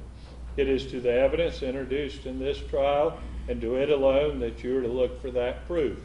A reasonable doubt as to the guilt of the defendant may arise from the evidence, conflict in the evidence, or the lack of evidence. If you have a reasonable doubt, you should find the defendant not guilty. If you have no reasonable doubt, you should find the defendant guilty. It is up to you to decide what evidence is reliable. You should use your common sense in deciding which is the best evidence and which evidence should not be relied upon in considering your verdict. You may find some of the evidence not reliable or less reliable than other evidence. You should consider how the witnesses acted as well as what they said. Some things you should consider are, did the witness seem to have an opportunity to see and know the things about which the witness testified? Did the witness seem to have an accurate memory? Was the witness honest and straightforward in answering the attorney's questions? Did the witness have some interest in how the case should be decided? Does the witness's testimony agree with the other testimony and the other evidence in the case? Did the witness at some other time make a statement that is inconsistent with the testimony he or she gave in court. Whether the state has met its burden of proof does not depend upon the number of witnesses it has called or upon the number of exhibits it has offered, but instead upon the nature and quality of the evidence presented. The fact that a witness is employed in law enforcement does not mean that his or her testimony deserves more or less consideration than that of any other witness. The defendant in this case has become a witness. You should apply the same rules to consideration of his testimony that you apply to the testimony of the other witnesses. It is entirely proper for a lawyer to talk to a witness about what testimony the witness would give if called to the courtroom. The witness should not be discredited by talking to a lawyer about his or her testimony. You may rely upon your own conclusion about the credibility of any witness. A juror may believe or disbelieve all or any part of the evidence or the testimony of any witness. A statement claimed to have been made by the defendant outside of court has been placed before you. Such a statement should always be considered with caution and be weighed with great care to make certain it was freely and voluntarily made. Therefore, you must determine from the evidence that the defendant's alleged statement was knowingly, voluntarily, and freely made. In making this determination, you should consider the total circumstances, including but not limited to whether when the defendant made the statement he had been threatened in order to get him to make it, and whether anyone had promised him anything in order to get him to make it. If you conclude the defendant's out-of-court statement was not freely and voluntarily made, you should disregard it. These are some general rules that apply to your discussion. You must follow these rules in order to return a lawful verdict. You must follow the law as it is set out in these instructions. If you fail to follow the law, your verdict will be a miscarriage of justice. There is no reason for failing to follow the law in this case. All of us are depending upon you to make a wise and legal decision in this matter. This case must be decided only upon the evidence that you have heard from the testimony of the witnesses and have seen in the form of the exhibits and evidence in these instructions. This case must not be decided for or against anyone because you feel sorry for anyone or angry at anyone. Remember, the lawyers are not on trial. Your feelings about them should not influence your decision in this case. Your duty is to determine if the defendant has been proven guilty or not in accord with the law. It is my job to determine a proper sentence if the defendant is found guilty. Whatever verdict you render must be unanimous. That is, each juror must agree to the same verdict. The jury is not to discuss any questions that jurors wrote that were not asked by the court and must not hold that against either party, although I don't think there were any questions that were not asked by the court. Your verdict should not be influenced by feelings of prejudice, bias, or sympathy. Your verdict must be based on the evidence and on the law contained in these instructions. Deciding a verdict is exclusively your job. I cannot participate in that decision in any way. Please disregard anything I may have said or done that made you think I preferred one verdict over another. You may find the defendant guilty as charged or not guilty. If you find that the charge has been proven beyond a reasonable doubt, you should return a verdict of guilty. If you find that the charge has not been proven beyond a reasonable doubt, then of course your verdict must be not guilty. Only one verdict may be returned as to each crime charged. This verdict must be unanimous, that is, all of you must agree to the same verdict.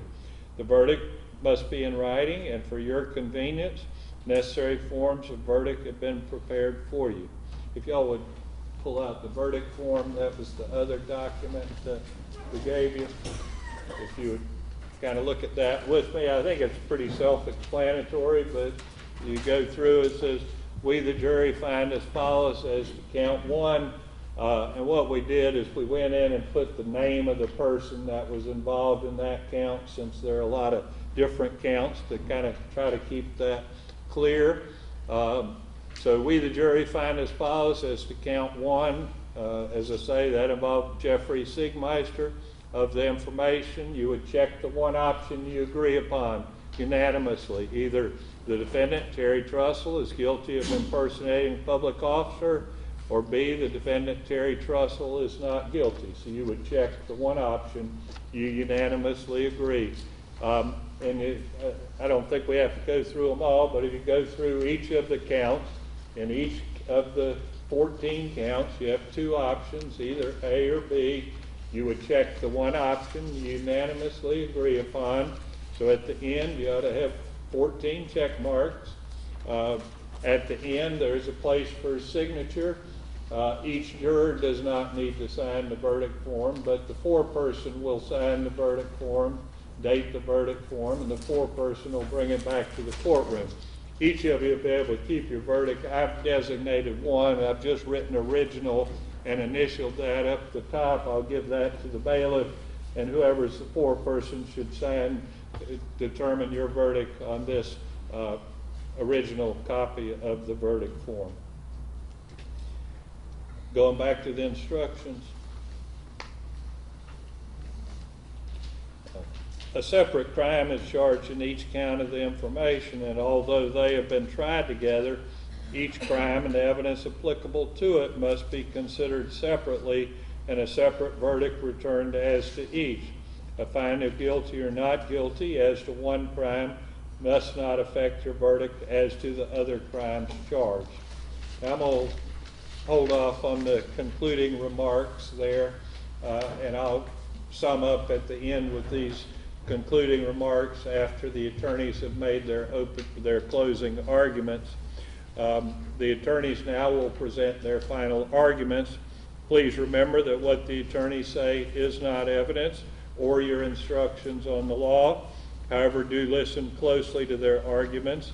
They are intended to aid you in understanding the case. Each side will have equal time, but the state is entitled to divide this time between an opening argument and a rebuttal argument after the defendant has spoken. Mr. Meggs? Thank you, Your Honor.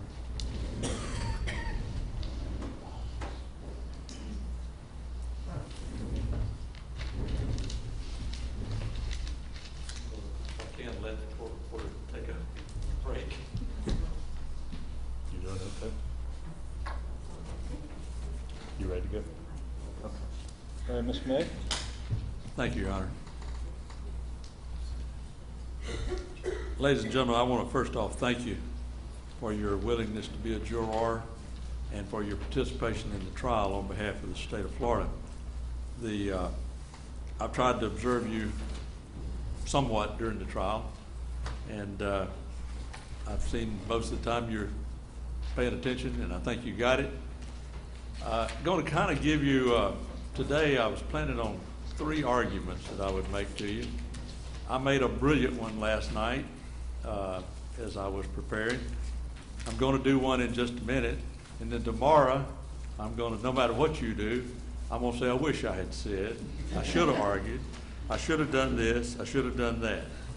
But I believe, and the state's position is you understand this case, and you've got the issues, and we're counting on you to render a just and a fair verdict.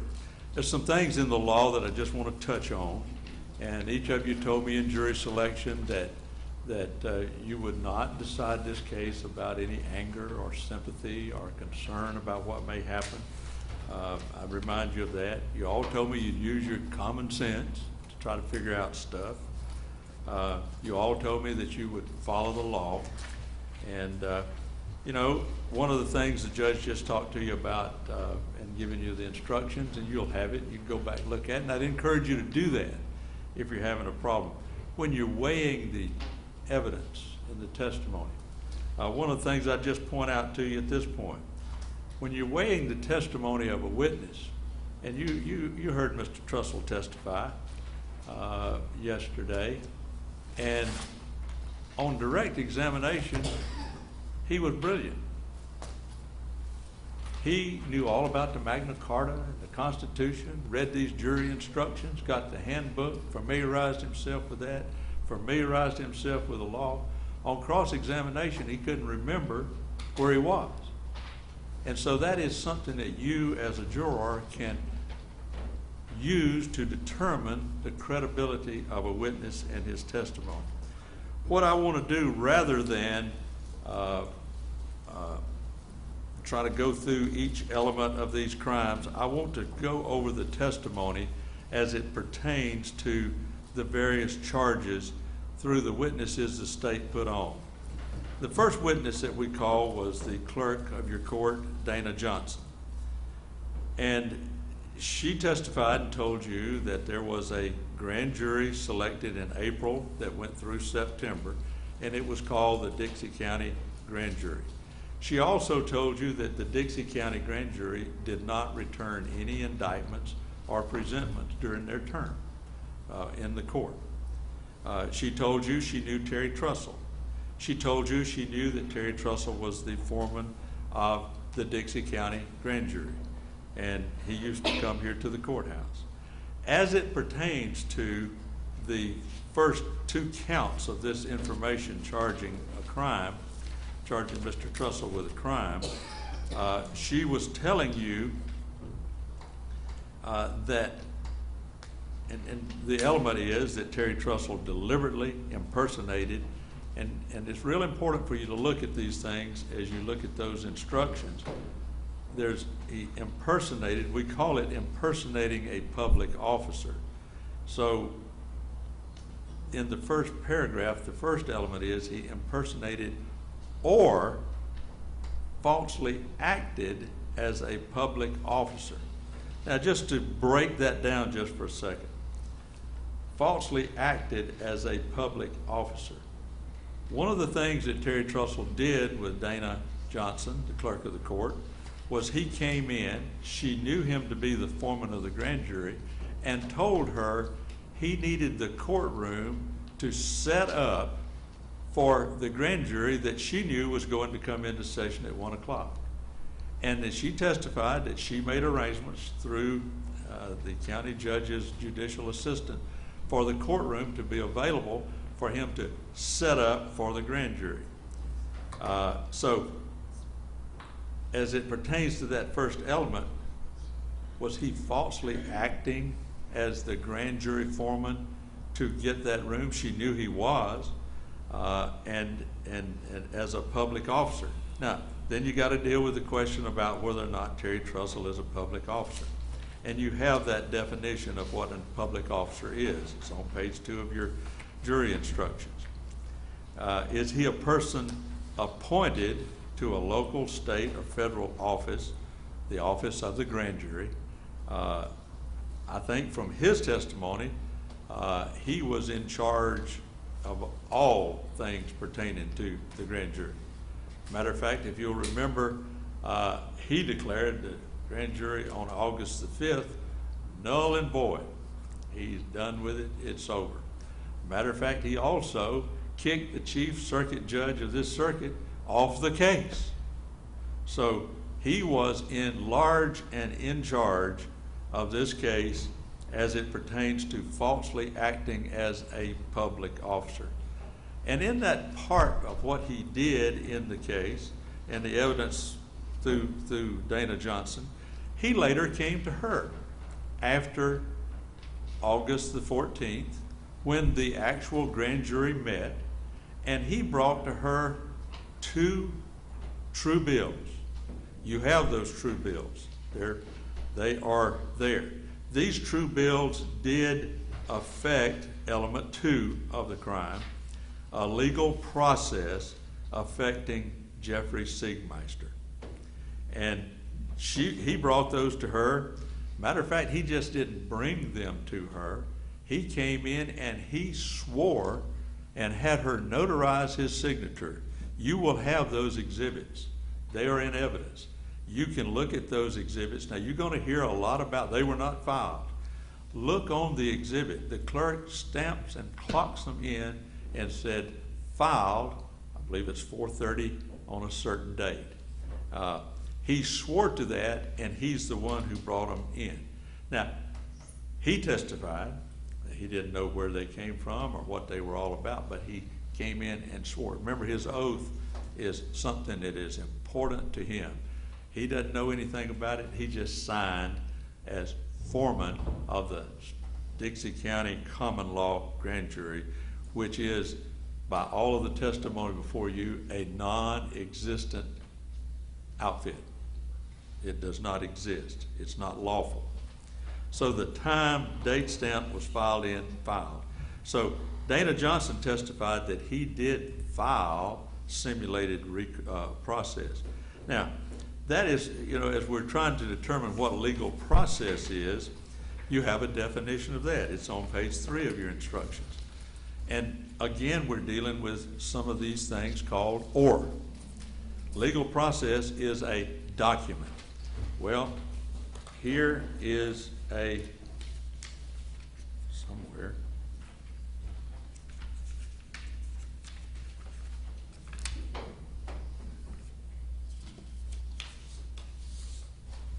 Here is a document. It is State's Exhibit 1 and State's Exhibit 2. Well, that's not it. I have it here in the file. But he ended up filing a document, and so that is legal process. And it was filed, and interestingly enough, Dana Johnson said, yes, I filed it. Not only that, I recorded it. And she testified that she didn't really look at it until later, and when she really looked at it, what is this? It had been filed and recorded, brought to her, scanned into the system, and put in a book and record. When she realized what it was, her testimony was that she removed it from the official book and page docket, put it into a miscellaneous file, and took it down to the sheriff's office for them to take some action, because it looked like legal process, but it was simulated. It looked like legal process, but it was simulated. So as we consider the testimony of Dana Johnson, no question that Terry Trussell falsely acted as the statutory grand jury foreman, came in, used deception to get the courtroom to institute some legal process against Jeffrey Siegmeister and Mark Raines, which is counts 1 and 2 of the information. Next witness that the state called is Major Scott Harden. And we just called him for the purpose of, what did you do? Did you see State's Exhibit 1 and 2? Yeah, I saw State's Exhibit 1 and 2. What did it tell you to do? Go arrest the people, the governor of Florida, former governor of Florida, the entire school board, and remove them from office. Well, when he looked at it, what is this? Simulated legal process? So what he was told to do is do your job and arrest these people. Well, what did he do? He contacted Florida Department of Law Enforcement and asked them to come in and investigate this simulated legal process. Next witness that you heard from was Special Agent Frank Linton. He did an interview. Now you heard, it's your determination now whether the interview with Terry Trussell was voluntarily or not. But he acknowledged that he had filed these 2 true bills in the interview. He voluntarily did it. He was free to leave. What do you want us to do with this? Do your job. Well, that caused concern. You heard his testimony about what he does and what he looks about. He's a domestic terrorism investigator, deals with that issue of security, domestic security, and that's what he does. They talked about, with Frank Linton, Common Core. Now, I would tell you this, as you're thinking about this, this case has absolutely nothing to do with Common Core. This case has nothing whatsoever to do with sovereign citizen. It is not about that. It is about this simulated legal process that got filed and recorded, eventually unrecorded, and is today on file in your clerk's office, a true bill. And you heard the testimony of Judge Parker, we'll get to a little bit. A true bill is the indictment upon which a person is hauled into court for. And so these documents were filed there, and they call for the arrest of and removal of office of these public officials. And he was concerned, he testified about, he was concerned about whether they were going to try to make a citizen's arrest. Remember the testimony, some investigators were en route to the Capitol now and wanted to know, are y'all planning it? No, no. You do your job, is what he said to do.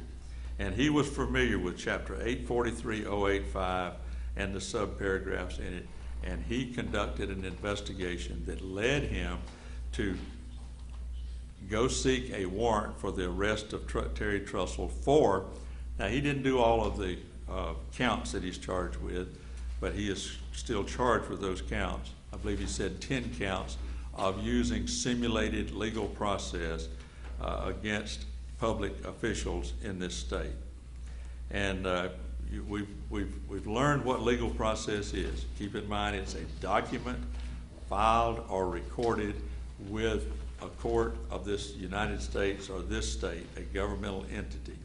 And it is not limited to just a summons, lien, complaint, warrant, injunction, writ, and Judge Parker tells you that a true bill is an indictment.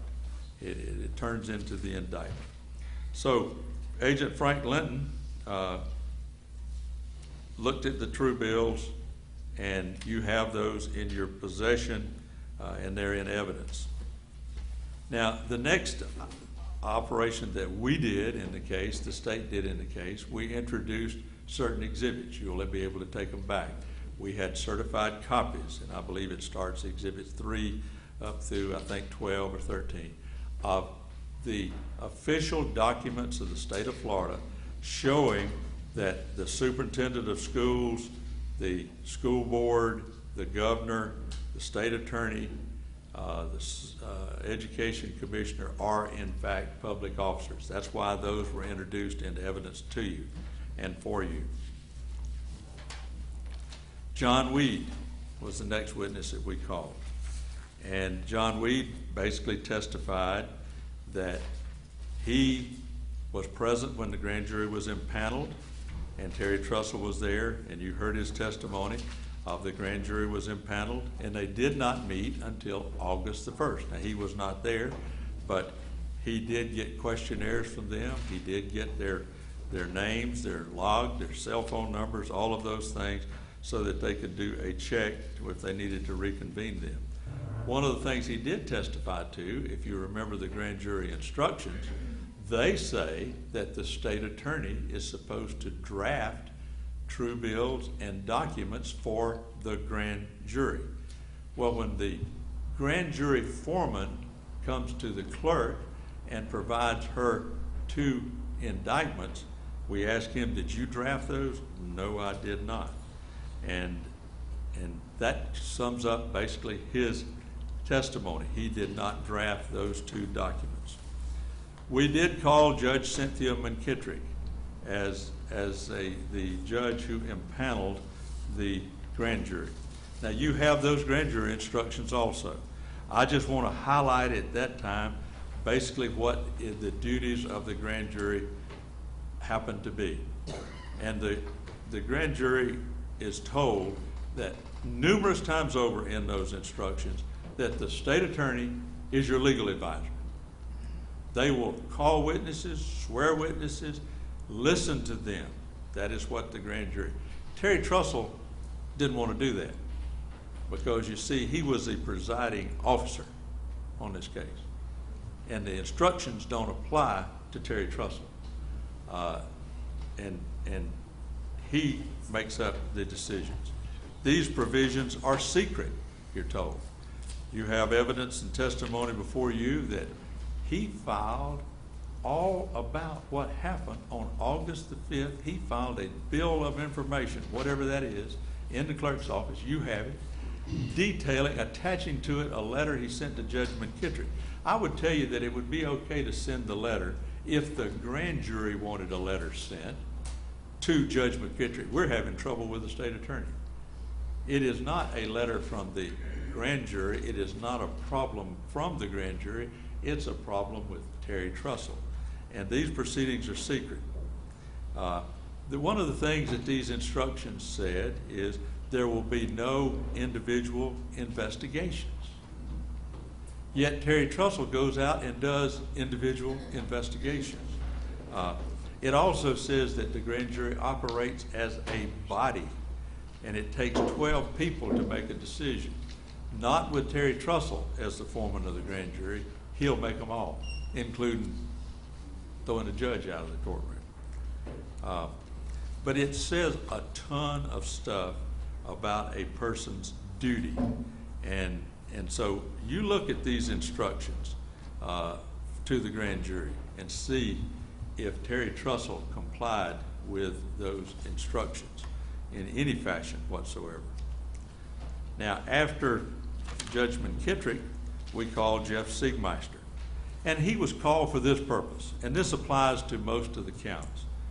And he was, we now have established that school board, superintendent, governor, candidate, state attorney, supervisor of education secretary are public officers.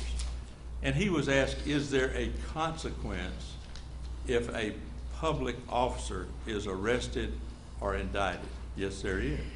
What are those consequences? Could be removal from office. It could be public scandal. Specific to him, he had to recuse himself, so he couldn't even be involved in this case because of the actions of Terry Trussell impacting the life of a public official. So kind of ask yourself as you look through, when you're looking at counts 5 through 14, whatever they are, if these public officials were influenced, intimidated, harassed, or retaliated against, or hindered, or he even attempted to do that as a public officer in the discharge of their duties. So how did he do that? He filed simulated legal process in the clerk's records in Dixie County from a non-existent group that looked like it was the real deal, but it was not. It was fraudulent and it was false. So there is a consequence. As a matter of fact, he also testified that he told, and Terry, if you want to know, did he know? Did he have intent? That he had told Terry Trussell before at a meeting in Lake City that there is no such thing in our law as the common law grand jury. It is not an entity. And we'll cover that with Judge Parker in just a second. He likewise told you the exact same thing. There is no such thing as a common law grand jury.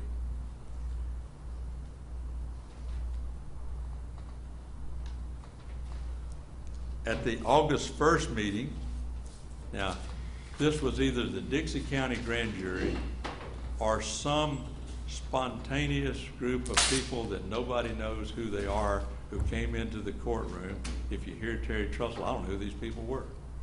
I don't know who they were. If you listen to Jeff Siegmeister, your state attorney, he checked them off as they came in. There's 21. He knew 3 were not going to come. The vice foreman did not come. So there was a quorum, and the grand jury met on August the 1st, 2014, here in the courthouse. Now, Mr. Trussell said there was no meeting of the grand jury. But then that group said, well, we'll give you another shot, and we're going to come back on August the 14th. And he did the same thing again, checked the roll, and only members of the grand jury were present in the room. And at that point, Mr. Trussell had decided to take his marbles and go home. He's not going to participate with this bunch.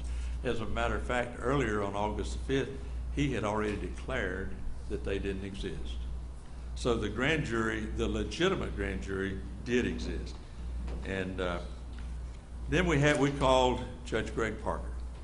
And Judge Parker is your chief judge, and it's his responsibility to impanel a grand jury, and he designated Judge McKittrick to do that.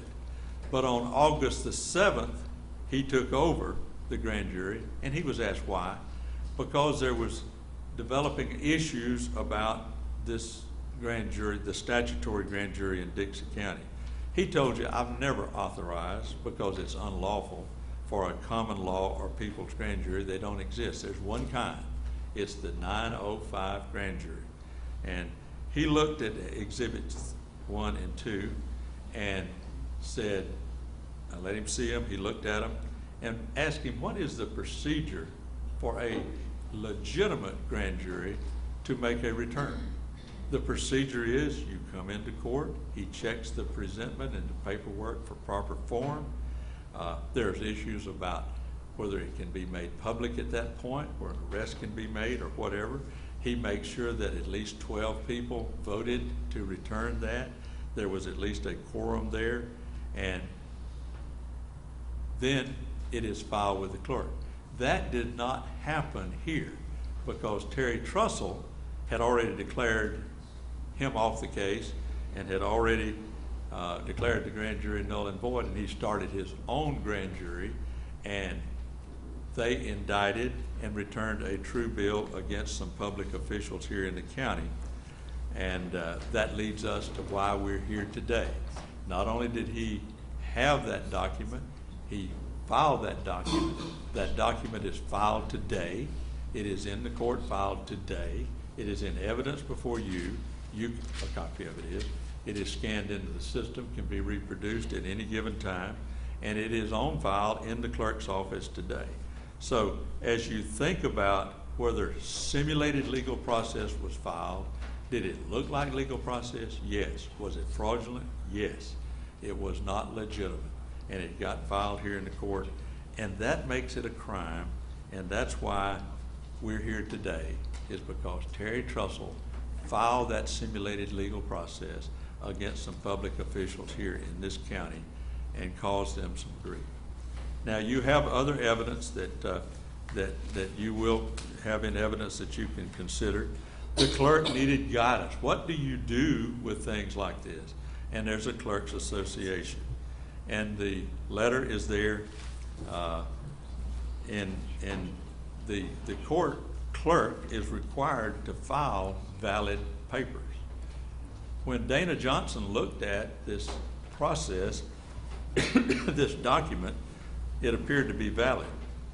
But in our case, it was not. It was simulated and not valid. But it got filed anyway. So as we think about this case, the state has proven the elements of all of these crime charges, every one of them. Did Terry Trussell act under the color of law? Did he take on the pretense of having lawful authority when he in fact had none? Did the grand jury instructions tell him he was anointed to handle this whole issue? They do not. You have them there with you. Did he use simulated legal process and direct it at Jeff Siegmeister and Mark Rain and all of those other people? There are 2 documents. And then did he retaliate against, and that is the last crime, did he influence, intimidate, harass, retaliate against, or hinder, or attempt to hinder Jeff Siegmeister in the execution of his duties? Well, he was able to accomplish that. He got Jeff Siegmeister recused from this case. He had to do that. And how did he do that? He did it through the use of simulated legal process. And that carried out then in counts, really beginning in count 5 all the way through to the end of these counts. So ladies and gentlemen, I'll close at this point and ask you to listen carefully. Now, you're the ones who gets to decide the facts. I don't have the facts. I don't decide the facts. We present the facts to you. I'd ask you to listen carefully as Ms. Garcia testifies, hold her to the facts, and not testifies, as she speaks to you. I will have an opportunity to come back at the end and address you one more time, and I'll reserve the remaining portion of my time for that coming back. Thank you very much.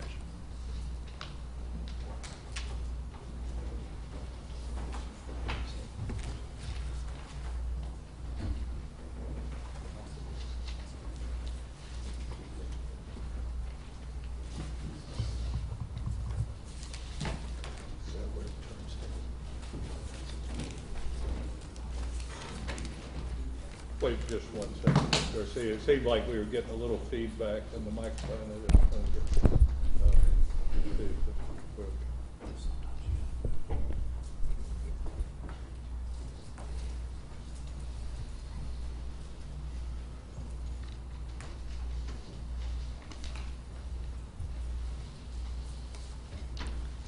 Good morning. Firstly, I want to thank you guys for your service and for being here and being patient through the last few days. I know sometimes it may have been confusing and seemed disjunctive because you have to present the facts as the witnesses come in. What I'd like to do is help try to tie up the facts and go through these crimes and walk through the evidence and show you that the state has not proved any of these crimes beyond a reasonable doubt. This case is really about Terry Trussell reporting public corruption. What the state has done has taken two documents, as States Exhibit 1 and 2, and is attempting to turn it into a simulated legal process. Now, it is going to be your decision, based on the evidence you heard, the testimony you've heard, and the evidence you'll see, on whether or not these documents are even a legal process. Then to determine if it is a simulated legal process. And I'm going to walk through why we believe it's not a legal process. The two true bills were created by a group of 25 people who assemble freely to express their opinion. Mr. Trussell testified, as well as 4 other people, that they got together here in the courtroom, respected the courtroom, in a peaceful assembly. You heard everybody else come up and testify, the FDLE officers, the sheriffs, Mr. Trussell, the judges, that you have a right to peacefully assemble under the First Amendment, and you have a right to express your opinion as you see fit. Now, in this case, these people came in and were honest with you and said, we did a symbolic demonstration. What we did here is because we know of the problems with what happened with the grand jury, and we know the issues with the Common Core, the school, and it is relevant what the content is of those documents, the truth of the content, and what the allegations were made. But they said, we got together. And it wasn't organized by Mr. Trussell. Mr. Trussell testified he didn't organize it. Mr. Trussell testified that he's not the one that drafted these documents. He testified that he was part of the vote, and that he was asked to be the foreman. And he was asked to be the foreman for symbolic reasons. Since he was the foreman of the grand jury they had a problem with, he agreed to be the foreman of the common law grand jury. No one was trying to say here the common law grand jury has any legal effect whatsoever. There was never any testimony that this opinion by these people was anything more than an opinion. No one was saying it had any force. Everyone came up here and told you, we wanted law enforcement to investigate and look into these matters. We wanted to get their attention in the only way we knew fit, which is to do a proper demonstration and petition to our government for redress. You are allowed to do that. And they came in and testified to why they did it. There was no ill motives. Nobody came in here with any intention to commit any crimes. All 3 crimes that are being charged here are specific intent crimes. For specific intent crimes, and we'll walk through each one, through the elements, you'll see that it does require certain intentions, more than general intentions, but specifically to violate the law. So there's 3 totally separate crimes with 3 totally different elements. So I have to kind of separate them so it doesn't get confusing as to what facts go to which counts. I'd like to briefly address the state's closing before I go into the facts I would like to present. You guys took copious notes. I saw you paid attention, you took notes. You're going to remember the facts as you remember them. All I can do is the same thing, is tell you the facts that I remember. You don't take my facts as evidence, obviously. I'm not trying to tell you what to think or what the facts are. All I can do is present to you what I believe I heard on the stand. The state said Mr. Trussell didn't remember where he was on his cross-examination. On his cross-examination, Mr. Trussell did acknowledge, and I don't think there's any dispute, that the statutory grand jury Dixie County was impaneled on April 21st, 2014. There were 2 official meetings that were properly noticed and started on August 1st, 2014, and on August 14th, 2014. I don't think there was any testimony or doubt that they did have meetings. I think that the problem became Mr. Trussell was trying to explain to Mr. Meggs that once the meetings were called, they weren't handled properly. He wasn't told who the people are. Mr. Trussell couldn't verify if they were the same people. He didn't recognize them. He was just making a point. I'm supposed to preside over this grand jury based on the instructions. And we'll go through the instructions, and we'll go through the specific instructions. It says you have to preside to the best of your ability, to the best of your consciousness. You have to do what you can. So Mr. Trussell said, well, the first thing I need to do is make sure it's the right people. I don't recognize them. I don't know who they are. Let me make sure and check the roll call. I think Mr. Weeds doesn't recall if there was a roll call, and I think that Mr. Siegmeister admitted that Mr. Trussell was never provided with anybody's names or information or contact. So there was no way for Mr. Trussell to know. He had a concern. Mr. Trussell did testify to the issues he had with Mr. Siegmeister at the grand jury. He felt as the foreman that Mr. Siegmeister was overstepping his bounds and that he was interfering with his ability to present evidence and do his job. He did take his oath seriously, and he continues to take his oath seriously. And what he did was proper. What he did was follow the instructions to go to the court. And in evidence is the August 4th letter to Judge McKittrick, which Mr. Trussell did set forth what he thought was wrong. He did try to follow the proper procedure. Mr. Trussell went to the court as he needed to. The first judge, Judge McKittrick, did testify. She shredded it. She didn't read it. Judge Parker came in and said, I didn't come in till August 7th. He wasn't available to help Mr. Trussell. I don't know if Judge Parker read the letter or not.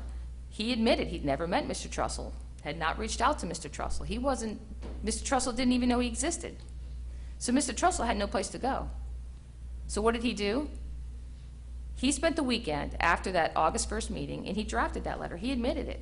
And he admitted, and you'll see as Exhibit 1, that what he did do with the letter was he did take it to the court, and he did record it. And this is the August 4th letter, which, by the way, he's not being charged with a crime for the August 4th letter. Now, he went there, and he recorded it, and he also recorded with that a bill of information that discussed or summarized what was in the letter. Now, what happened at that point is Dana Johnson determined, as the clerk, that this is not a document that can be in the official record books. And so what Dana Johnson did at that point was have a conversation with Mr. Trussell. And she said, Mr. Trussell, since this is information about the grand jury, and she was the clerk that was present, so he thought he's talking to somebody who was involved. She said, I'm going to remove them from the documents and replace them with the blank pages. I'm going to create, it's a blue folder, and keep everything you bring. So at that point between August 5th, and you have this document to see, that the August 4th letter and the bill of information are not in the official records. They're in a private miscellaneous blue folder that's kept at her desk, not in the vaults like all the filings and official records, but they're kept at her desk. They're of no legal consequence once they're removed. And that you'll see when you look at Exhibit, the letter from the attorney. You saw Robert McDonald come in. He was one of our last witnesses. He's the attorney for the Clerks Association. And Dana Johnson testified she relied on his letter to be able to remove these documents. because there was no legal authorization to remove the documents otherwise. So what Ms. Johnson did was she relied on his letter, which said, while it's not filed, you can keep it in a private file. It's of no legal consequence anymore because it's not filed. It's similar to if a deed was taken out of the public record and then you want to go find out if you own a home. There's nothing in the public record or the official records that show you own a home anymore. What you're going to find in this case, there are no true bills either. Two documents that he's being prosecuted under, 624, book 469, page 624, and 469, page 625, 469, page 626, and 469, page 627, where these bills are purportedly kept. They're not there anymore. So, states, the only two pieces of evidence are the only two documents that the state has presented to you to determine if it's a legal process, then if it's a simulated legal process, are not where the state told you it was. When the state initially put in evidence, and the only thing the state has in evidence are the actual documents. The state didn't tell you, oh, by the way, if you go check the actual records, the book and page number, you know what you're going to find? This. You're going to find blank pages. You know why? Because these documents were removed because a clerk, as the clerk admitted, they were accidentally filed or mistakenly filed by the clerk after the agreement with Mr. Trussell to not put anything in the filings of the official records. And then they were removed. So the two true bills are not filed and not recorded. The state is attempting to say because it's on file somewhere that it's still a legal process. That's like saying if there's a summons that a court issued and it's stuck in someone's desk, that it's a summons that's a legal process. The summons has no legal consequence. If it's in a desk and not in a court file, it's got no effect. There is no dispute, again, that the Dixie County Grand Jury exists and that it had its meetings and it operated. The dispute is the internal dispute between the state attorney and the grand jury foreman. Mr. Trussell's not being charged with the crime, by the way, of improperly reserving the room. He's being charged with the crime of filing two simulated legal processes. The state's trying to imply that because Mr. Trussell reserved the room, and there was some confusion as to whether or not he reserved the room as a grand jury foreman, statutory grand jury foreman as an individual, that makes everything a crime. When Dana Johnson testified on her direct, she stated that she thought, or she stated that he said he was the that he was the grand jury foreman and he reserved the room. And she stated it was done that morning. When she came on cross, she admitted that he never came up and said, I'm reserving this room as the grand jury foreman. He just came up to her and reserved the room. And he did it the day before, not the day of. And he never did it for the statutory grand jury. That room had already been reserved for August 14th at 1:30. Mr. Trussell requested the room, didn't discuss why he wanted the room, and wasn't intending on using the room for the statutory grand jury. Christy Johnson came in. I don't know if you remember, she was the clerk, one of the other clerks of court. She's the clerk. I'm sorry, I think it's Hernandez, Cindy Hernandez. And she came in as the recording clerk, and she came in and explained the process about recording. And she explained how the official records work and how it gets the book and page. And then she explained the filing stamp. She said when we file it in official records, we also stamp the time. That's just a way of us accounting that the document came in. When I asked her the legal consequence of the filing stamp versus the book and page stamp, she said that filing stamp doesn't make it filed. The filing stamp doesn't stay. You can't pick and choose. You know, it's a book and page, it's an official record. So you can't confuse the fact that it has that filing stamp and say, oh, no, it's filed. She said that once it was removed, the booking page and the filing stamp, those all go with it. The state's trying to lead you to believe that that filing stamp is like a different type of filing. He's trying to get you to believe that any filing with a clerk of court, any piece of paper that comes in can be a legal process.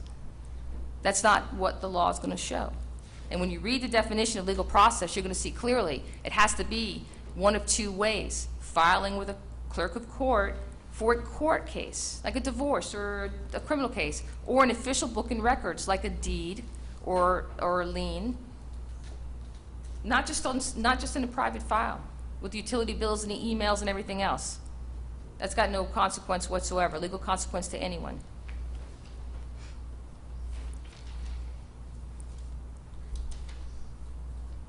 I know State Attorney Siegmeister testified. I don't believe he sat here on a stand and called it a legal process. I don't recall him stating that on direct.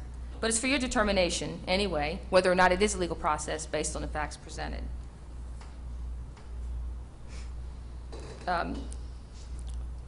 Major Hardin, I don't believe he called it a simulated legal process either.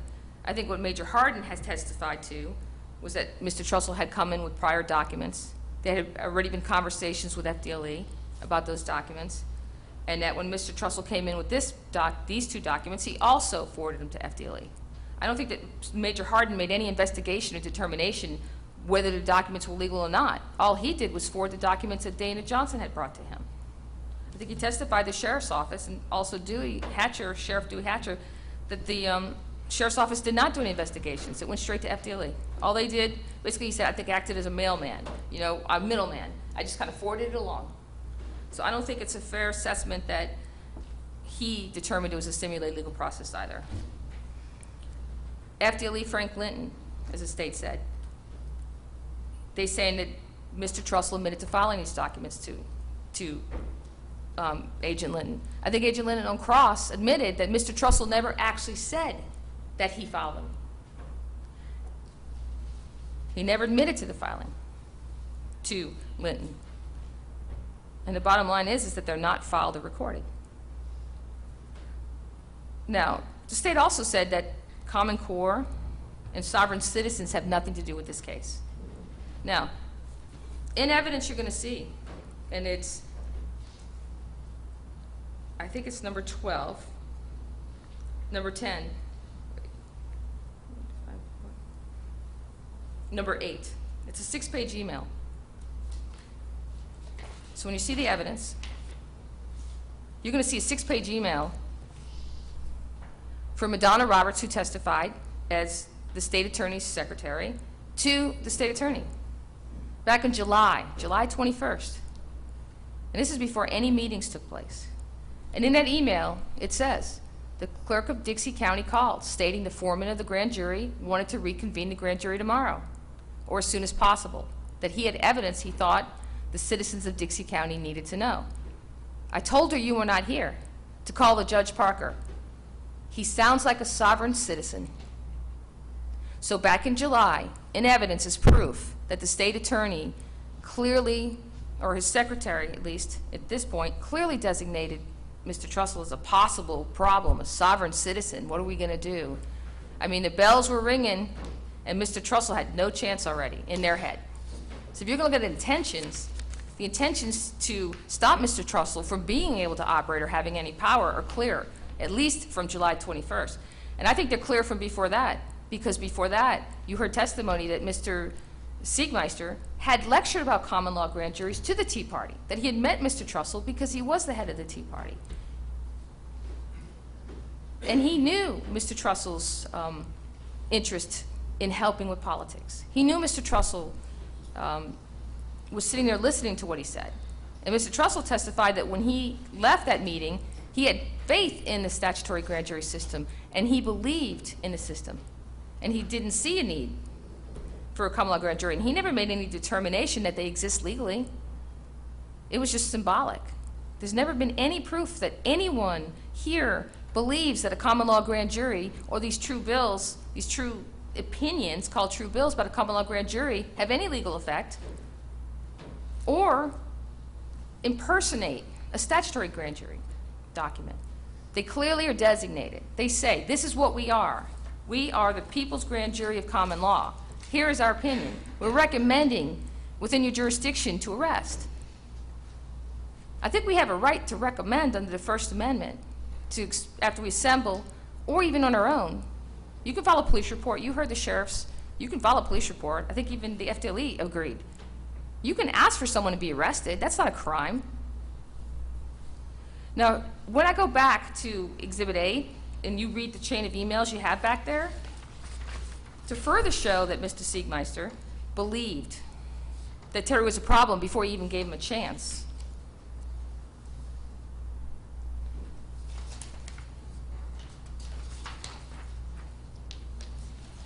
You'll see on one of the pages Mr. Siegmeister's comments in relation to Terry Trussell.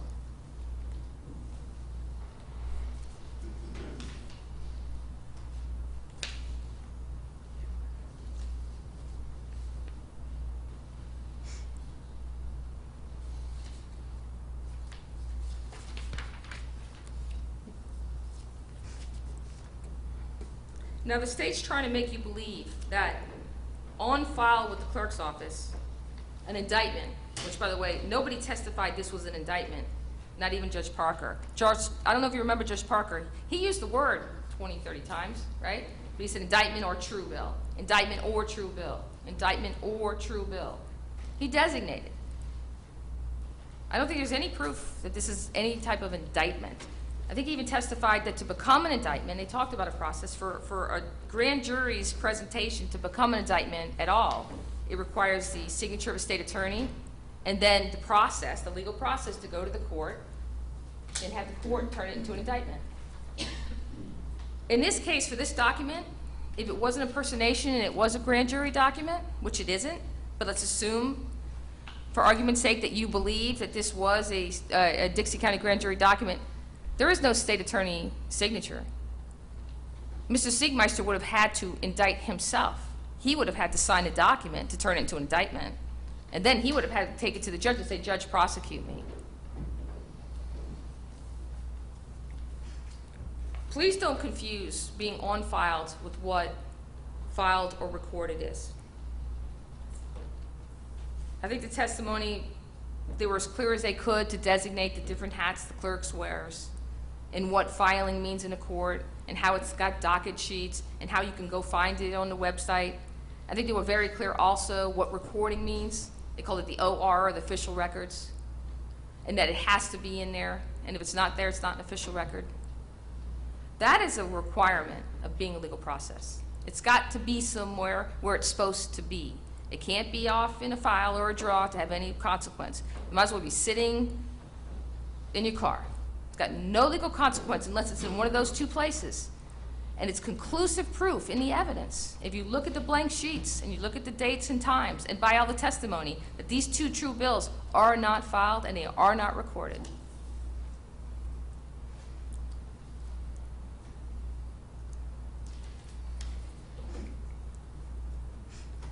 Judge McKittrick,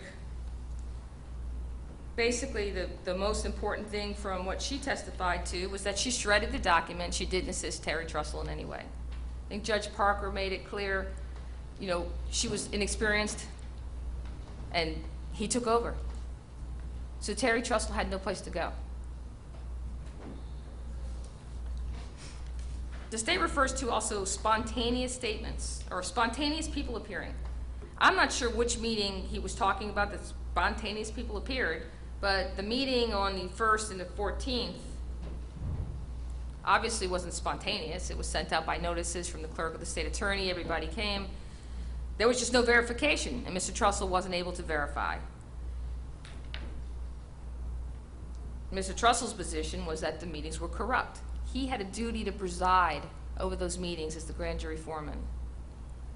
His understanding of presiding is that you have to make sure everything's going right. And when he tried, he just kept hitting brick walls. You heard his he testified to what he believed Mr. Siegmeister did with influencing behind him. He testified to the demeanor of the clerks, of the jury. That shows you that Mr. Trussell, when he drafted, not when he drafted, I'm sorry, well, actually, yeah, when he drafted the August 4th letter, that what he said he thought was true. The contents of these documents are not a fraud, they're not a lie. He expressed his true opinion. The contents of the two true bills. You heard some testimony about the Common Core and the issues. You heard testimony about the financial issues and about the issues to the children. The contents of the document just express the opinion of what's wrong with the Common Core system.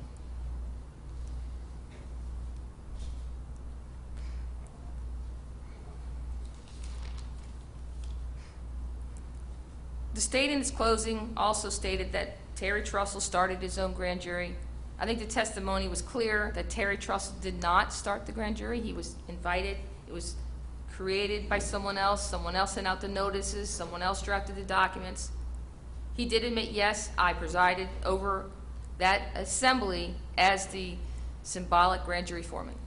What better way to express your concern about an issue than to express it in a proper form, at the proper location, at the proper time that's allowed by the Constitution?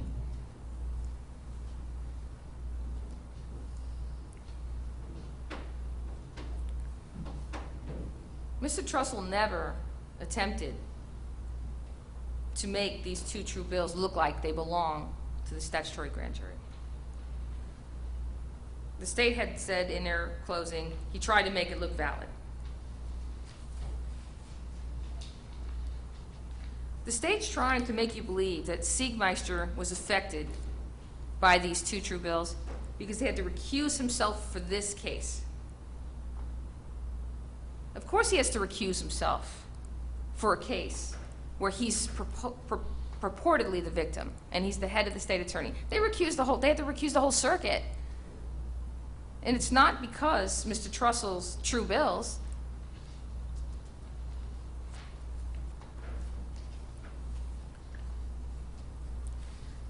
The state also tried to make you believe that you could go to the court right now and go get a copy of these true bills.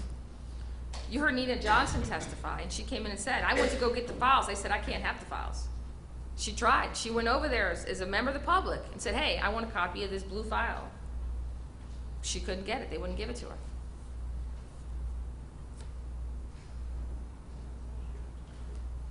From what I remember, I think Frank Linton said, and Annie White said that they didn't look at Mr. Trussell like he was a sovereign citizen. They didn't consider that. It was the state attorney and his staff and whoever he was communicating with over here who made him out to be a sovereign citizen. So he became a target as a sovereign citizen and treated as a sovereign citizen. You heard FDLE Quigley, Mr. Quigley, come in, the governor's, like his bodyguard for a better use of a word, and he said there was no immediate threat to the governor. Just because the governor's name was mentioned, he had to come into it. He looked at it, listened to a phone call, he stepped out. He determined there was no threats at all.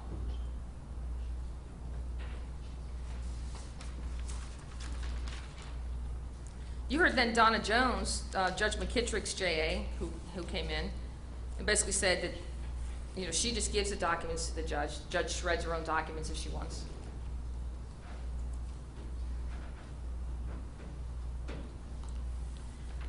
What I'd like to do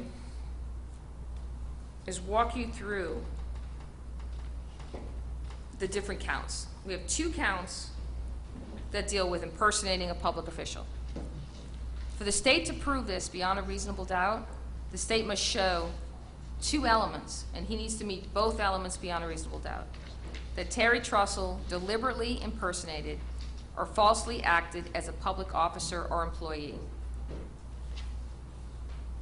Now, Terry Trussell's actions when he was the grand jury foreman, he wasn't impersonating himself. But he's not being charged with those actions. Anything he did as a grand jury foreman, he's not being charged with. He's not being charged with the August 4th letter, the August 11th letter, reserving the courtroom, none of that. He's only being charged with these 2 documents that were presented from the common law grand jury.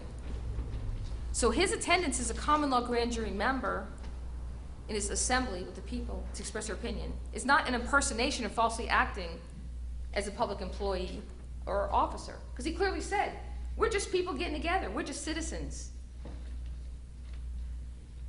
Further, If you can hit a stopping point, we've been going about an hour and a half, we may be reaching the limits a little bit. we can stop right now. All right. Well, let's take it short. I know it takes a while for everyone to get through the bathroom when you only got one, but let's keep it as short a break as we can. We'll take a short break. All right? Be in recess.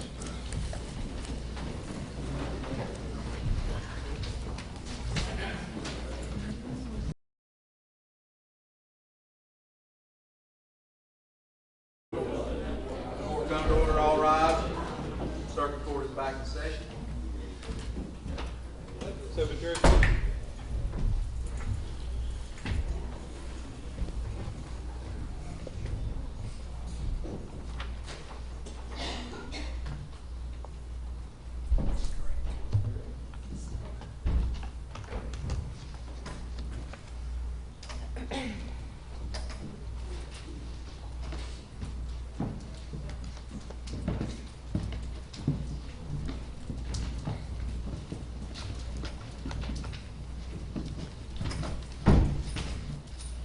Everybody be seated, please. Mr. Garcia, you may proceed. I'm sorry to interrupt you, but it just seemed like we've gotten a little too long. That's it. I'd rather than be comfortable while they're listening, right?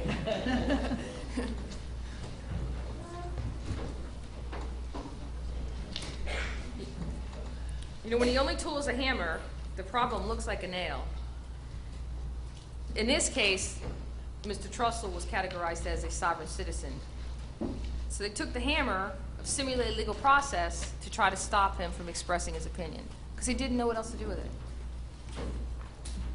Now, count one, impersonating a public officer. I think we went through the first element already about deliberately impersonating or falsely acting. There is no proof anywhere by the state, much less beyond a reasonable doubt, that Terry Trussell deliberately impersonated or falsely acted as a public officer or employee. There's nothing in evidence that shows that a jury member is a public officer or employee. He was summoned to come to court. And according to this law, that made him a public officer or employee. You get to look at the definition of public officer and employee and make your own decision if you think a jury member is a public officer or employee.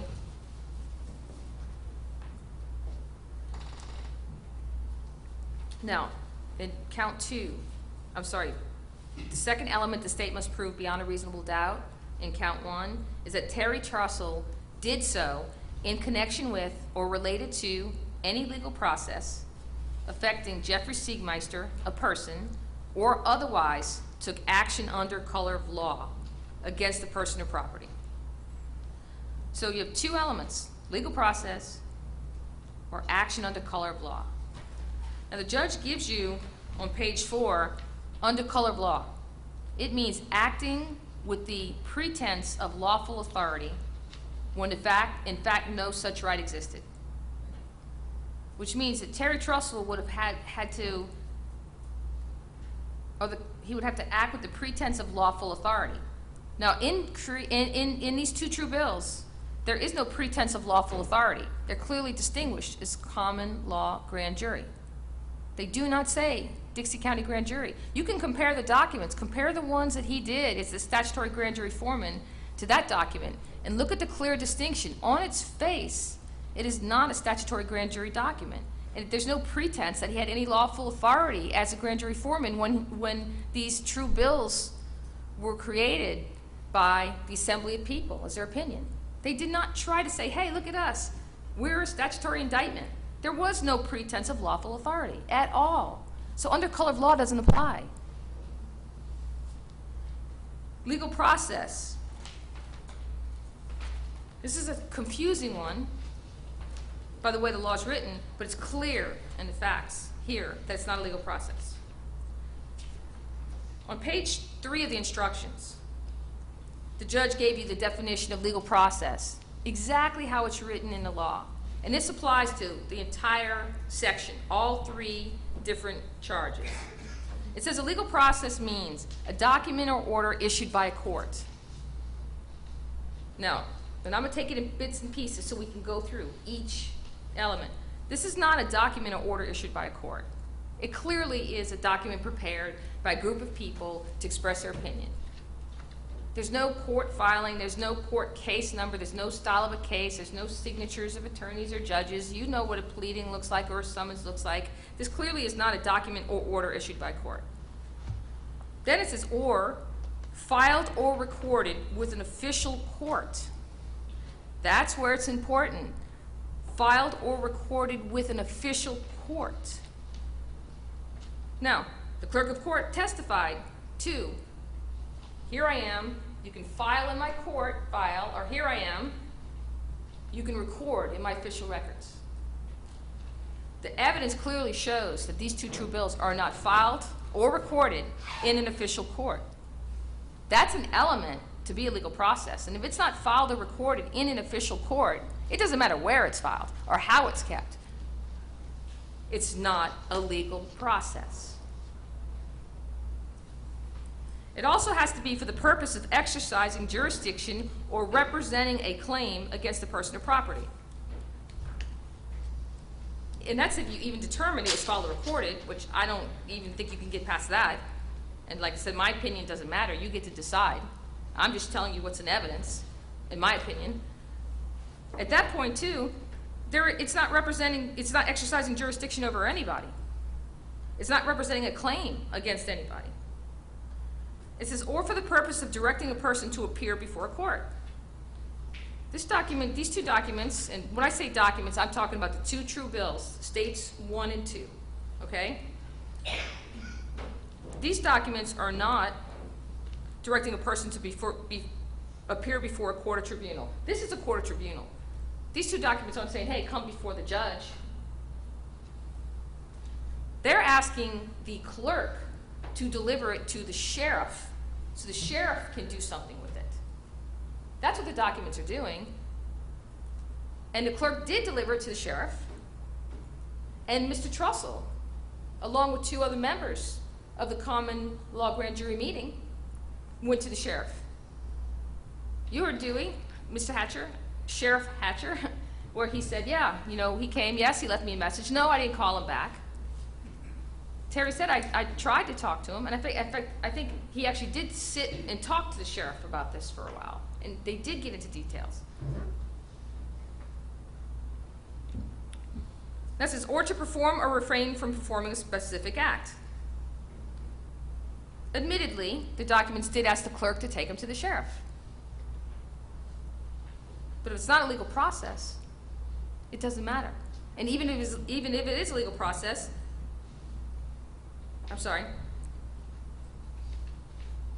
it didn't direct to perform Siegmeister or any other person that they claim it's directed to or directed for to do anything. It didn't request Siegmeister to do anything.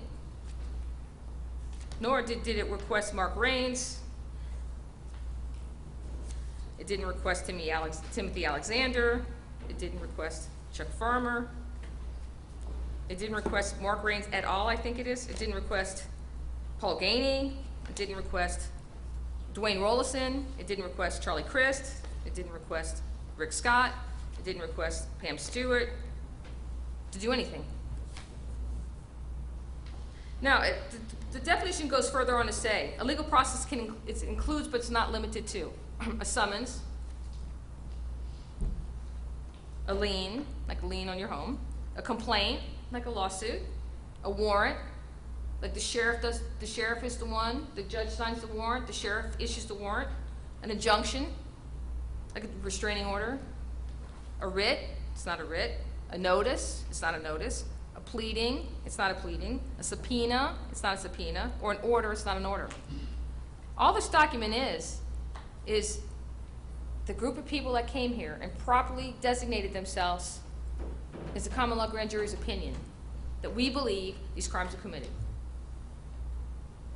A person, it's the next definition. A person could be an individual, public or private group, or any assemblage of individuals. So who's the person that prepared the document? Who's the person involved here? You know that there's 25 people based on the testimony.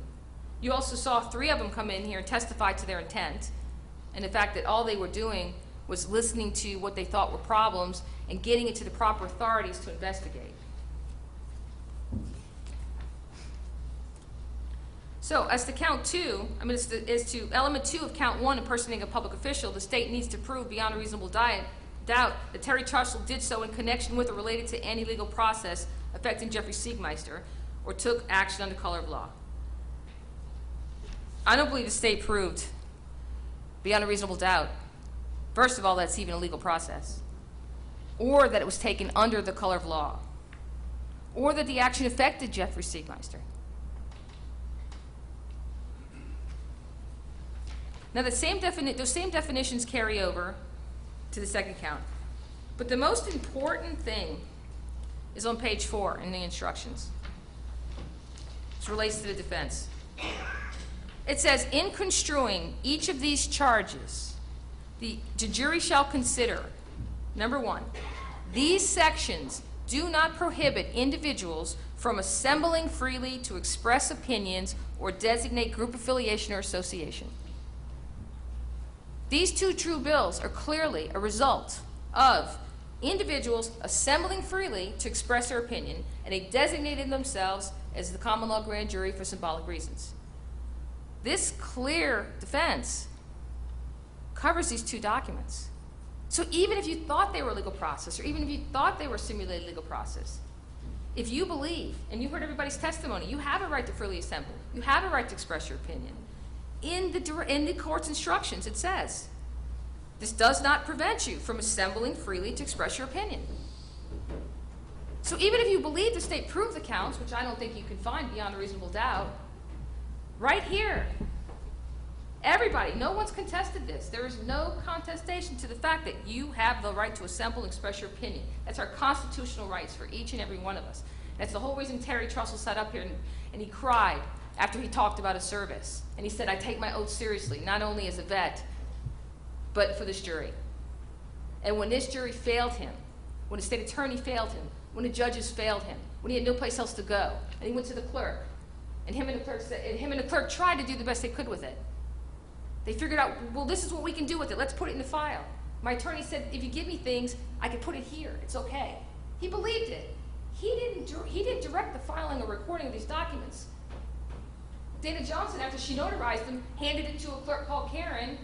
They gave him back to Terry without realizing. She said she didn't read it at that point. Then she said, oh, I realized later that it was potentially a grand jury document from Terry, but it was from Terry Trussell, so let me take it out. And she ordered, I think, one of the clerks, whether it's Christy Hernandez or Cindy Hernandez, testified. She told me to take it out. I did what she said. You can't hold Terry Trussell responsible for the clerk's mistake. If the clerk made a mistake and accidentally filed or recorded the document, you can't hold Terry Trussell. He did not have the intent to file or record it. He did not have the intent to create a legal process. Nobody came up here and testified to his intent to do anything fraudulent. In fact, he came up there and we walked through this and he told you, I had no intent to do that. The state can't prove the specific intent for any of these crimes. They can't prove he specifically intended to violate these laws by the facts and the testimony.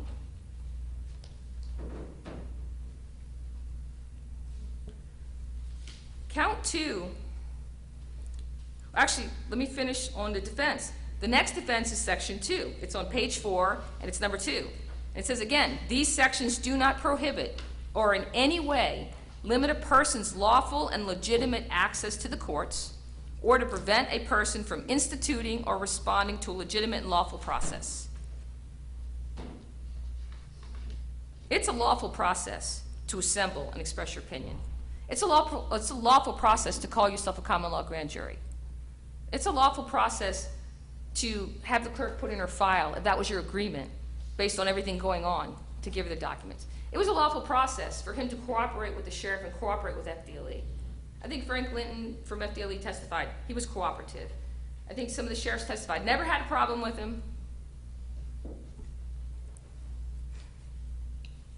Count 2 is the same as count 1, except for one important thing. Count 2 has the same elements, same issues. No intent, not under color of law. Mark Raines never showed up to testify. There's no proof of anybody in relation to any damages or any issues. Now, it also says Mark Raines et al. What does that mean? Who are the victims? Nobody came. I don't even know who they're saying were affected. Counts 3 and 4 are the same basic elements, but to different people. Okay, this is called use of a simulated legal process. Now, in this crime, the state must prove beyond a reasonable doubt, number one, that Terry Trussell simulated a legal process directed at Jeffrey Siegmeister. I've already walked through the legal process.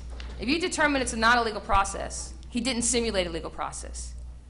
If you determine that it might look like one, but I'm not quite sure, but look, if you look at it on its face, it clearly says and designates itself as the people's grand jury, not the common law grand jury. So you have to look at the document and look at it and see, is this someone trying to pretend like they're this? You know, is this person trying to pretend like they're a court document? Or is this a person saying, no, this is me, I'm over here, I'm a common law grand jury, I'm a bunch of people, I'm not the statutory grand jury. So, I don't believe the state proved beyond a reasonable doubt that he simulated a legal process directed at Jeffrey Siegmeister. The simulated legal process did not direct Jeffrey Siegmeister to do anything. It requested the court, the clerk, just to deliver it. Terry Trussell knew or had reason to know the legal process was fraudulent. Second element of this crime. Fraudulent means purposely or intentionally suppressing the truth or perpetrating a deception. That means you have to look at this the two documents in the court, in the evidence, the two true bills, and say, is this a deception? Is this Mr. Trussell trying to pretend like he is the statutory grand jury foreman and this is a statutory grand jury indictment or information or whatever you want to call it? No one's testified it's an indictment. You heard the process of an indictment, so it really can't be an indictment, but it's a presentment. If you read it, you'll see in there it says presentment. So you have to look at the document and decide, was this created to deceive me? Did he fraudulently and purposefully intend to deceive us when this document was given to us? And I think you're going to find that there is no proof of fraud. The state put on no evidence as to his intent, and the state must prove his intent beyond a reasonable doubt. Not Mr. Trussell, but he went above and beyond, and he testified so you could hear the story. And he said, I had no fraudulent intent. I clearly distinguished it for what it was, or it is clearly distinguished for what it was. It wasn't trying to deceive anyone. As to count 4, it's the same argument, except again, on this one, you have Mark Raines et al. They're not listing people. I don't know who they're claiming he directed at and what did he direct them to do.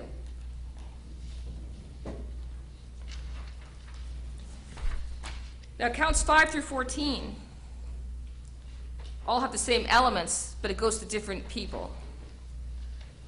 So, to prove to prove a crime of retaliation against a public official, the state must prove the following 3 elements beyond a reasonable doubt. Number 1, Terry Trussell falsely acted under the color of law. Now, we already went over that because that is close to the same element.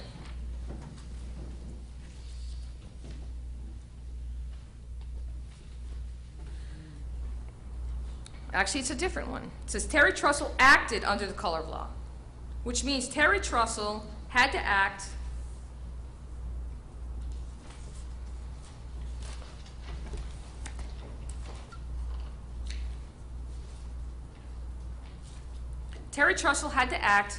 with the pretense of lawful authority when in fact no such right existed. So first of all, you've got to determine he acted with the pretense of lawful authority. There's no proof that in creating or in looking at the 2 true bills that Terry Trussell acted under the color of law. He didn't act with any pretense. He told you what it was. This was our opinion. This was the Assembly's opinion. Count 2, that Terry Trussell influenced, intimidated, harassed, retaliated, or hindered or attempted to do so involving Jeffrey Siegmeister, a public officer or employee, involving the discharge of his or her official duty. Now, it's a lot of options. To influence. There's no proof of him influencing Siegmeister in any way in regard to any official duties.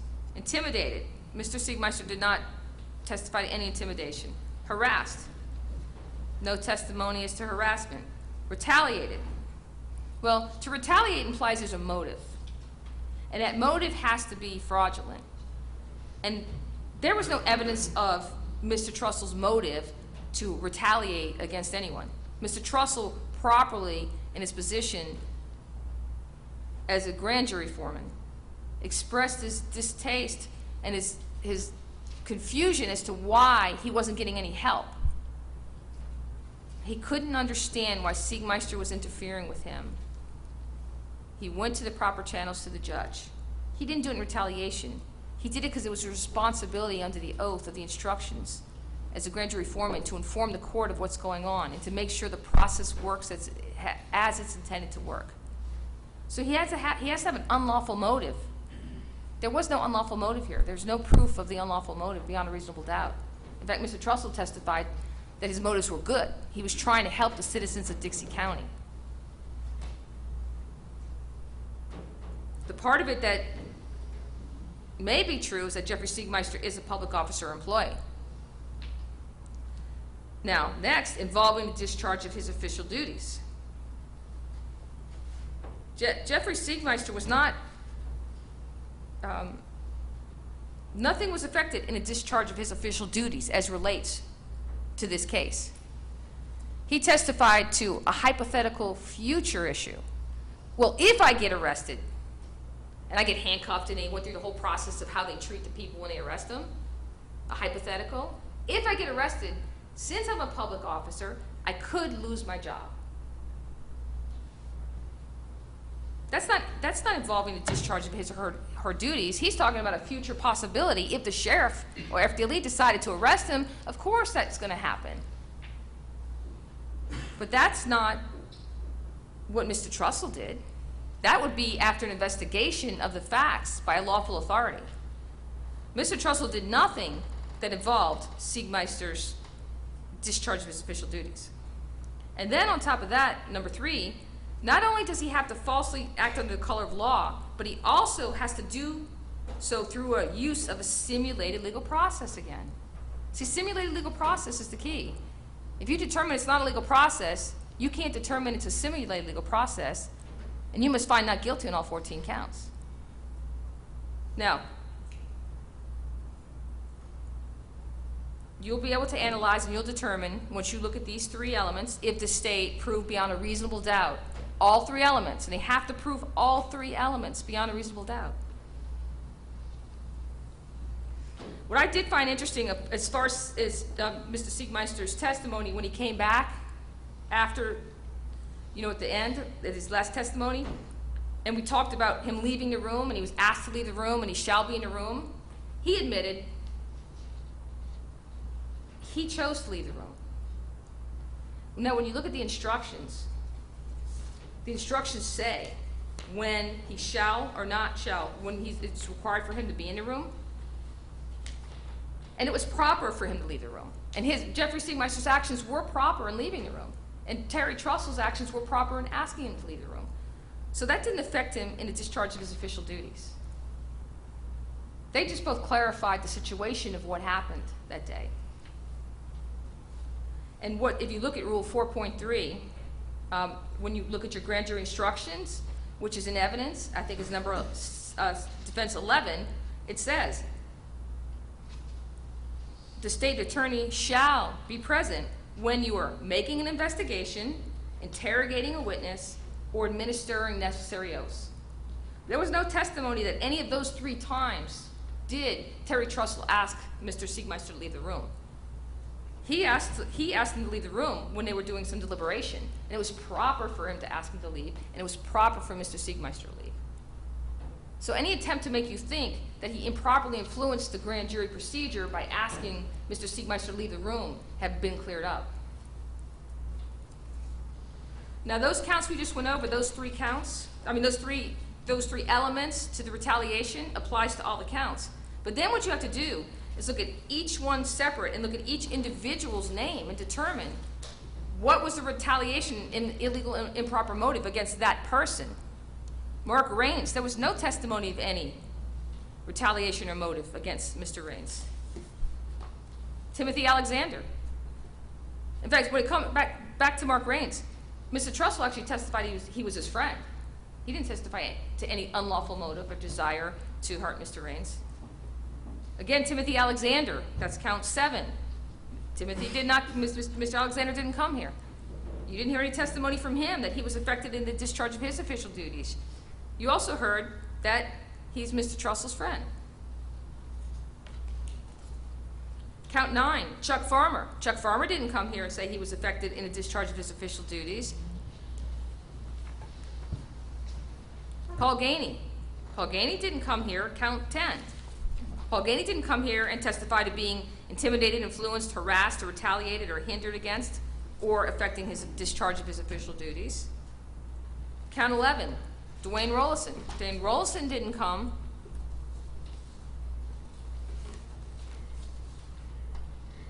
and testify that he was influenced, intimidated, harassed, or retaliated, or hindered against in any of his official duties. Count 12, Charlie Crist didn't come and testify to any of those. Count 13, Rick Scott didn't come in and testify. Count 14, Pam Stewart.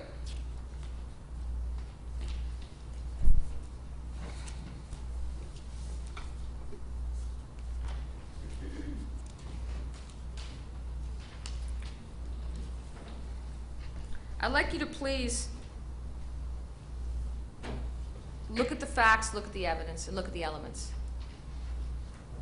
Make a determination based on what you heard, whether you believe the state proved each and every element beyond a reasonable doubt. Consider the fact that the testimony of the clerk of court supports the position that this is not a legal process because it's not filed or recorded. Don't be confused with what on file and filed means. Understand the different legal consequences. It's very important to understand that and to think about that and debate that and determine what you believe based on the testimony you saw. Also consider the fact that when the state put these two true bills in, they didn't put in the actual official records that exist today. You decide.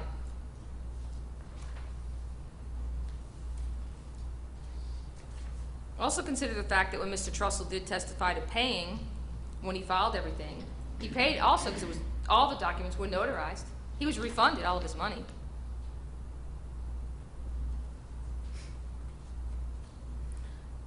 Look at the history of the case. Look at the parties' relationships. Look how Mr. Trussell and Mr. Siegmeister knew each other before. Mr. Trussell was the head of the Tea Party. Mr. Siegmeister was a candidate. Mr. Siegmeister came in and talked about these issues at the tea parties, where Mr. Trussell said, we all want to hear these things and see if they're good or not. And Mr. Trussell chose to participate with the grand jury because he believes in it. Then look at the sovereign citizen, how they made him a sovereign citizen as early as July 11th. He had no chance to properly do anything with the grand jury. Then look at the result. 25 people got together, expressed their opinion, clearly designating who they are, what they are, and what their opinion is. Look at the fact that there's no proof of any specific intent to violate any crime by Mr. Trussell, which was required for every single one of these counts.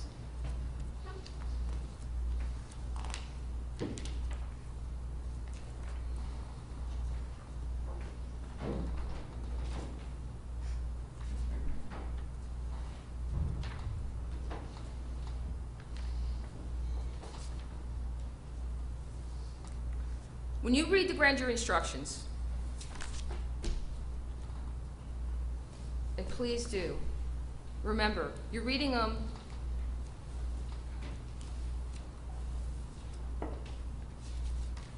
and specifically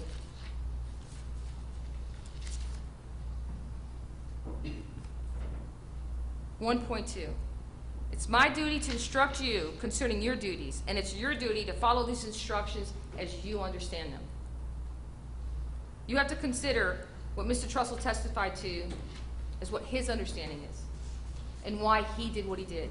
He testified to his actions the best he could. 1.3, it says you are only responsible to the court. It didn't say he was responsible to the state attorney. He had every right to go to the court. In 4.1, it sets forth the duties of the foreperson, and it does say his duty was to preside over the session and see that they carried out in an orderly fashion, and to appoint his clerk at the first session, and to be responsible for seeing that no person participating or advising in a room has any conflict of interest. Now, remember, and you heard the testimony, the state attorney let the clerk go, although it was Mr. Trussell's responsibility to appoint the clerk. The state attorney let him go.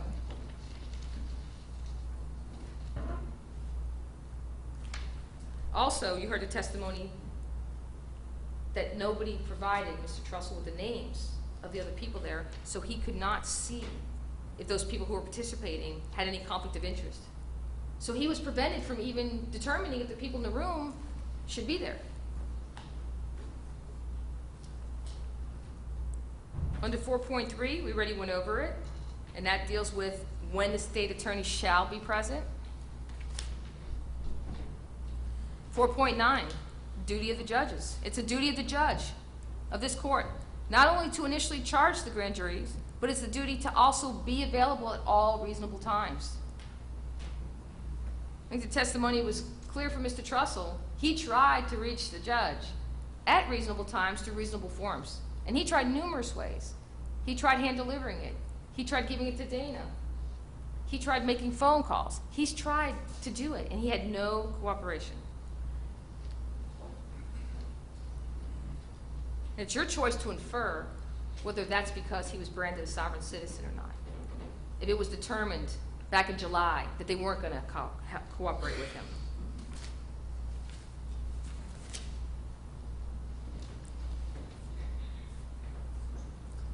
.1 of the instructions. You were to follow these charges, and having done so, you should act according to the dictates of your own conscience, and only in the best interests of the citizens of this county. And Mr. Trussell testified to what he felt, and he acted in those dictates the best he could. He also told you, I'm doing this in the best interest of the citizens of this county. His whole goal, being in Dixie County, he moved here. It took him a year after he looked at all over the state to come back. It's like when you try on the first dress and you try on 50 after, you always come back to that first dress. He did that with Dixie County. And he said, I love this county. These are my people. I want to be here. It's beautiful. He bought land. He has a driver's license. He's been married 49 years. He's an active political citizen. And he did it to the best dictates he could. These instructions do not say, sit down, shut up, and do as you're told. What these instructions say, or you do what you believe you should do, follow the best you can. If you have a problem, come to the court, we'll help you. None of that happened. Mr. Trussell is a natural leader. He's held organizations, he's reserved rooms, courtrooms, well, this courtroom once, because that's the only time he's ever done a symbolic demonstration against something in the court system. But he's reserved all these other public rooms. These are all public rooms in the county. He's testified to the different rooms he's reserved. And he said, I know all these people. We all know each other. We're a small town. I just pick up the phone and call them. I get the room when I want it. Nobody asks any questions. They just give it to you. It had always been that way. There was no difference on this day. And contrary to sitting down, shutting up, and doing as he was told, yes, Mr. Trussell did stand up and he did speak out. He did stand up and speak out, and the only way he thought he could was through the people, with an assembly, with a group of them expressing their opinion. And he did it for the defense of the people of Dixie County. And he firmly believed in that when he did it. He had no bad intent, and there's no proof he had any malicious intent. The state cannot prove beyond a reasonable doubt any of these 14 charges.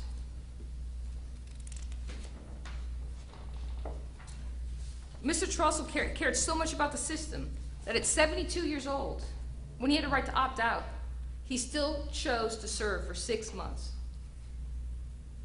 I ask you to please look at the evidence, consider the facts, and look at the elements as you're instructed by the court. Please make sure that every single element is considered and weighed. And the state must prove beyond a reasonable doubt of each and every element. And then you have the defense. Did they freely assemble, express their opinion? If they did, that applies to all of them anyway. So regardless of the state proving each and every element, you can still determine he's not guilty if you believe that there was a free assembly and there was an expression of opinion. Thank you. Mr. Meggs. Thank you, Your Honor.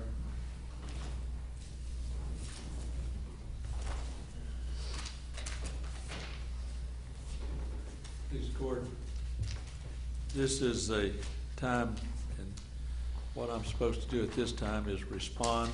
I promise to be brief. I've heard my pastor say that before, so don't roll your eyes, because I don't have that much time. So I'm going to just kind of go backwards in the order in which Ms. Garcia made her statements and argument. The courtroom, she just talked about that, on the morning of October the 14th was obtained by Terry Trussell. It was obtained by fraud, total fraud. I need to set up for the grand jury. I don't think that's in dispute in any part. Terry Trussell was doing his job as grand jury foreman, and nobody would help him. There is absolutely no evidence that at any time that the grand jury of Dixie County wanted or was having a problem with Jeff Siegmeister or anybody in this courthouse. The only one having a problem, and there's no vote taken for the grand jury. There was a vote one time with the grand jury for Mr. Siegmeister. He wanted him thrown out, and the grand jury said no and invited him back in.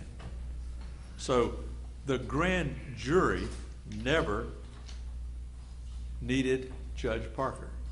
So nobody would help Terry Trussell. That's not the issue. The issue is, did the grand jury need Judge Parker? Now, the truth is, his testimony was, I heard there were some issues down there. I came down, I worked in the office, I was there all day, I was available to them.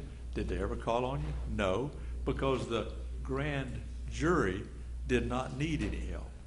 Mr. Trussell was the only problem in the Dixie County grand jury. It was him that was the problem. Now, Ms. Garcia says the grand jury instruction says, follow these instructions as you understand them. Well, one of the things you're going to hear today is use your common sense. Anywhere you find it, if you can find it, anywhere in that instructions, does it say that you can just declare, as you understand them, as the presiding officer, that you can just declare the grand jury null and void? Nowhere will you find it. Use your common sense as you think about that. You heard some argument that Mr. Raines was a friend of Terry Trussell. And great guy. And so was several others at the school board. Great friends. We just talk and get along fine. Reckon why he signed and swore to an document that wanted to have Mark Raines and the school board arrested and removed from office with this common law called grand jury or assembly of people. Now, we have here, and the question that you'll have to deal with is, does is a true bill a legal document? Well, kind of take is it legal process? Look at the grand jury instructions. All throughout the grand jury instructions, true bill is mentioned. If you find evidence, issue a true bill. If you don't, file a no true bill. If you file a no true bill with a presentment, you need to explain it. And there's a procedure in place, as you understand them, to do actions on the grand jury with a true bill. And so true bill is a legal term, and it is a term used in those instructions. I would remind you, as you look at these counts 5 through 14 on harassing, retaliating, or hindering, obstructing, or all the things that it says, note in that element that it also says doing it or attempting to do it. There would be sufficient evidence before you today that he was attempting to hinder or harass those folks by filing this true bill simulated legal process. She says, Mr. Trussell didn't know this true bill, this legal process was fraudulent. Well, he heard the grand jury instructions, and as you think about it, what a privilege that a citizen has to serve on a grand jury, to conduct business of this county. And what a shame when one individual obstructs and does the actions that you have heard about here in this courtroom this week, that process, which has been in existence for hundreds of years in the legal system and society. Says he has no intent. She said, oh, he had no intent to do anything. Well, why did he take it to the clerk and get the clerk to notarize and swear him that this was, it says on the document, sworn and subscribed to, filed and brought to the court. Now, she says there was an agreement not to file anything. You heard the testimony. There was never such an agreement. Matter of fact, one of the documents that I think you have in evidence will say, don't you do it, Ms. Johnson, have your deputy chief clerk do it. Now, that's in evidence.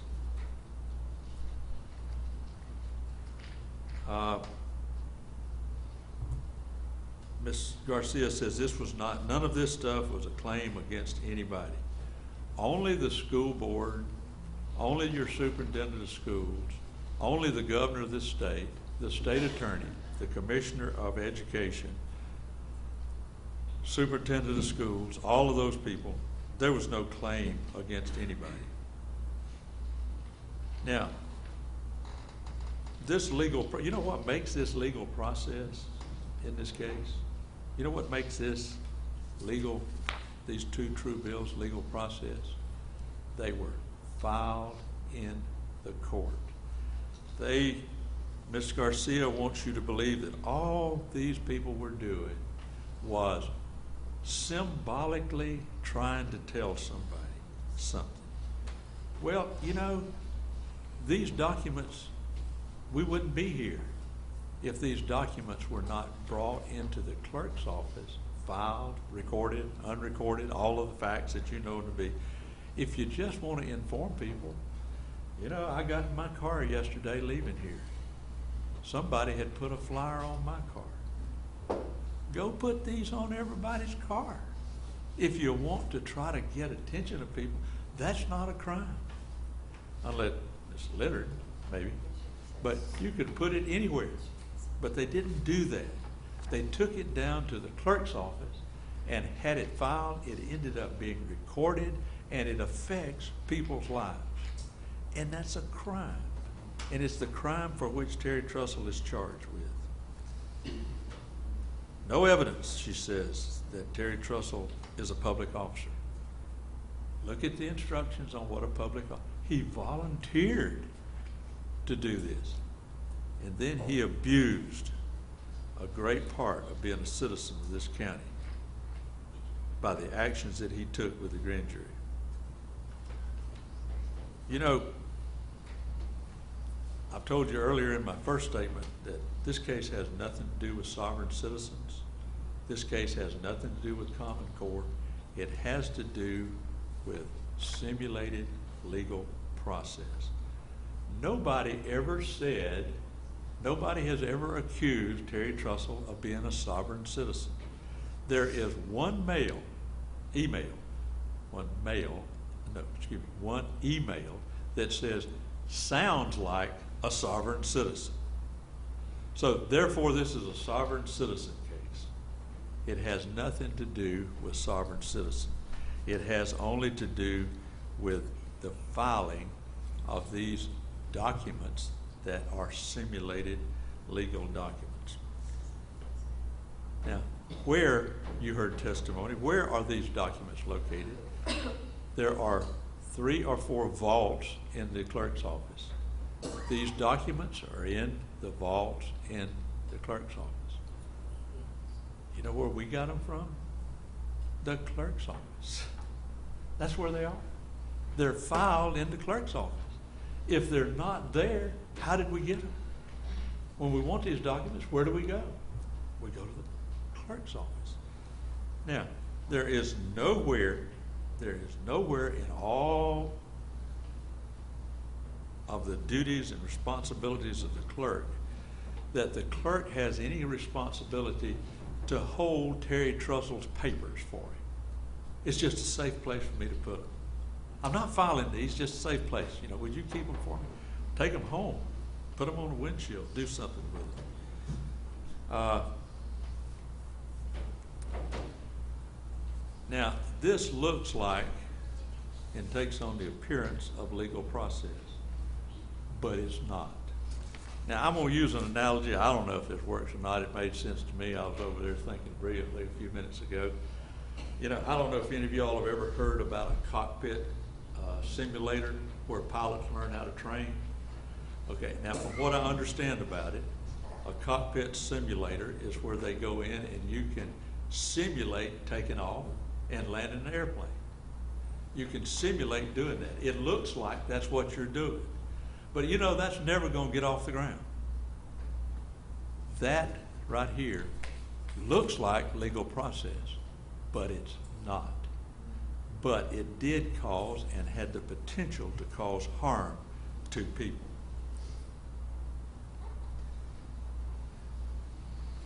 Terry Trussell knew exactly what he was doing. He did exactly what he was intending to do because he had been told there is no such thing as a common law grand jury. Now he says, and we've heard this over and over again, that this was not a common law grand jury. This was just some citizens who wanted to get together to discuss some problems here in the courthouse. Well, look what he signed, swore to as being true. It's not a common law grand jury because there's no authority, but he comes in and this is what he swore to. On August 14th, the People's Grand Jury under common law in Dixie County held a session in courtroom A at the Dixie County Courthouse for the purpose of deciding to consent to criminal charges against Jeffrey Siegmeister, acting under the color of law, but actually acting in his private capacity.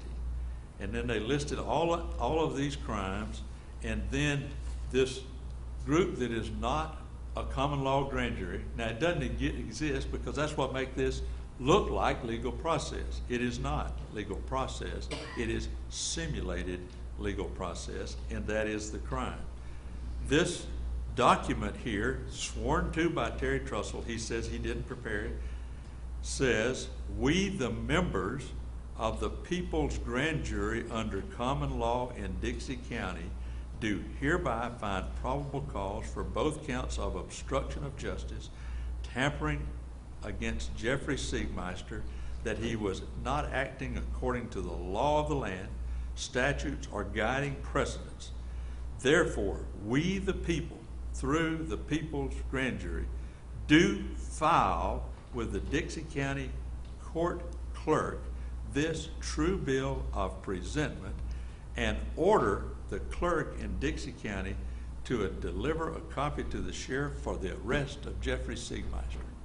Signed, Terry Trussell, foreman, People's Grand Jury under common law in Dixie County. Now, the other one, that's State's Exhibit 2 I just read from. State's Exhibit 1, you'll have it, and you can read it, and I'm gonna close here very shortly. I'm not gonna go on much longer. These documents are simulated legal process, and they affected and they were filed in the court. All the testimony says they were filed. They were filed and recorded and then unrecorded, but they're still there, and Dana Johnson says they are put in a vault in a folder. Now, Dawn Du Bois, she's the chief deputy clerk. Her testimony was, once it is stamped in, it's filed. And if you'll look, right here, it is stamped in and it's marked filed August 2014, August 15, 4:31 p.m. Filed, stamped in.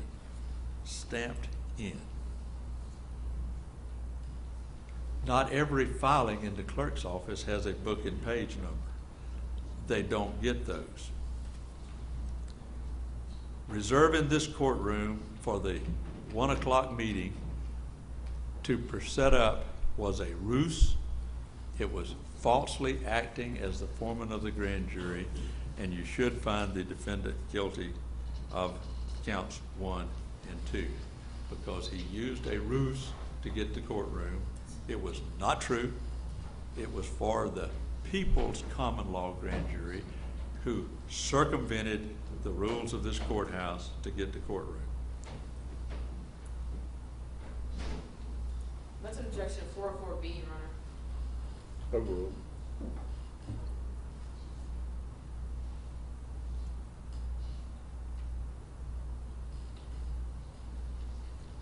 Ms. Garcia says these were never filed.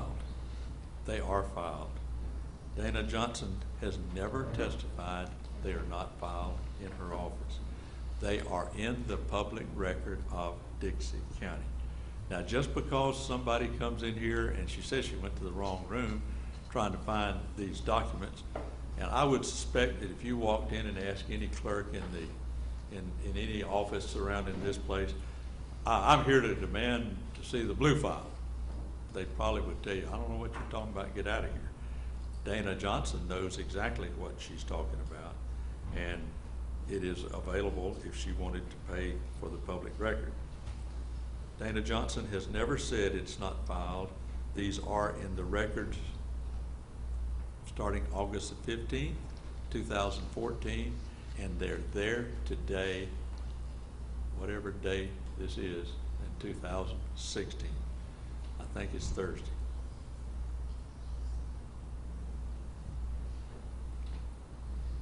There was no dispute with the members of the Dixie County statutory grand jury. They did not have a problem. The only person who had a problem is that man sitting over there. He is the only one with the problem. And he couldn't get his way. He couldn't do it like he wanted to. So, like a little kid, he took his marbles and went home and formed his own because he had declared the real one void ab initio. And he had decided that the chief judge of this circuit was recused from this case because he is the presiding officer of the grand jury. I think you can reject, and I sometimes I just can't control myself. Terry Trussell, on direct examination, knew everything about everything. And then when you started pinching him and pushing him down, I don't understand that question. I don't understand this. He understood everything before, but he couldn't understand anything when I'm trying to pin him down and see if he understood the grand jury instructions. Everybody else understood them, and that's why we are told to use our common sense when we come into this courtroom. It's not that complicated. I would say to you as I leave, and this is the last time I'll probably ever see any of you folks again, thank you for being here. Thank you for doing your job. And if you will go back there in that jury room and do what's right and follow the law as Judge Hankinson has given it to you, you will, if you follow these elements, you will return a verdict of guilty of every one of these counts because the evidence is there. It is just that simple. And when you do that, you can walk out of that jury room with your head held high because you've done your duty, and duty is important. So I'd ask you to go back there, but don't go back there and compromise or do something to get out of here. Do what's right. And when you do right, you'll feel good about it for the rest of your life, doing right. If you do wrong, if you compromise when there's no compromise, then you'll be making a mistake and you'll be wondering why. Thank you.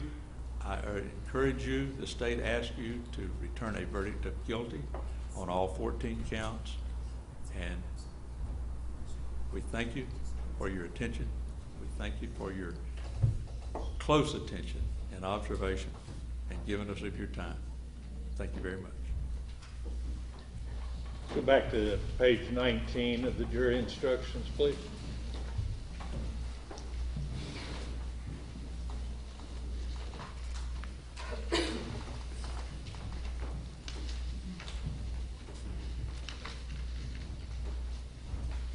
Title, Submitting Case to Jury, is where everyone should be. In just a few moments, you'll be taken to the jury room by the bailiff. The first thing you should do is choose a foreperson who will preside over your deliberations. The foreperson should see to it that your discussions are carried on in an organized way and that everyone has a fair chance to be heard. It is also the foreperson's job to sign and date the verdict form when all of you have agreed on a verdict and to bring the verdict form back to the courtroom when you return. During deliberations, jurors must communicate about the case only with one another and only when all jurors are present in the jury room. You are not to communicate with any person outside the jury about this case. Until you have reached a verdict, you must not talk about this case in person or through the telephone, writing, or electronic communication such as a blog, Twitter, email, text message, or any other means.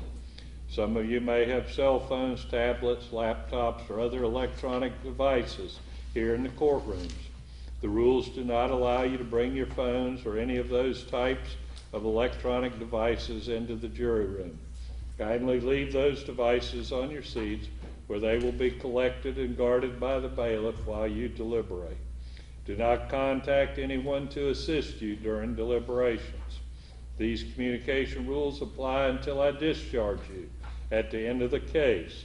If you become aware of any violation of these instructions or any other instruction I have given in this case, you must tell me by giving a note to the bailiff. If you need to communicate with me, send a note through the bailiff signed by the foreperson. Do not tell me anything that indicates the numerical division in your vote. If you have questions, I will talk with the attorneys before I answer, so it may take some time. You may continue your deliberations while you wait for my answer. I will answer any questions if I can in writing or orally here in open court. During the trial, items were received into evidence as exhibits. You may examine whatever exhibits you think will help you in your deliberations. These exhibits will be sent into the jury room with you when you begin to deliberate. In closing, let me remind you that it is important that you follow the law spelled out in these instructions in deciding your verdict. There are no other laws that apply to this case. Even if you do not like the laws that must be applied, you must use them. For over 2 centuries, we've lived by the Constitution and the law. No juror has the right to violate rules we all share. Let's go sidebar, please.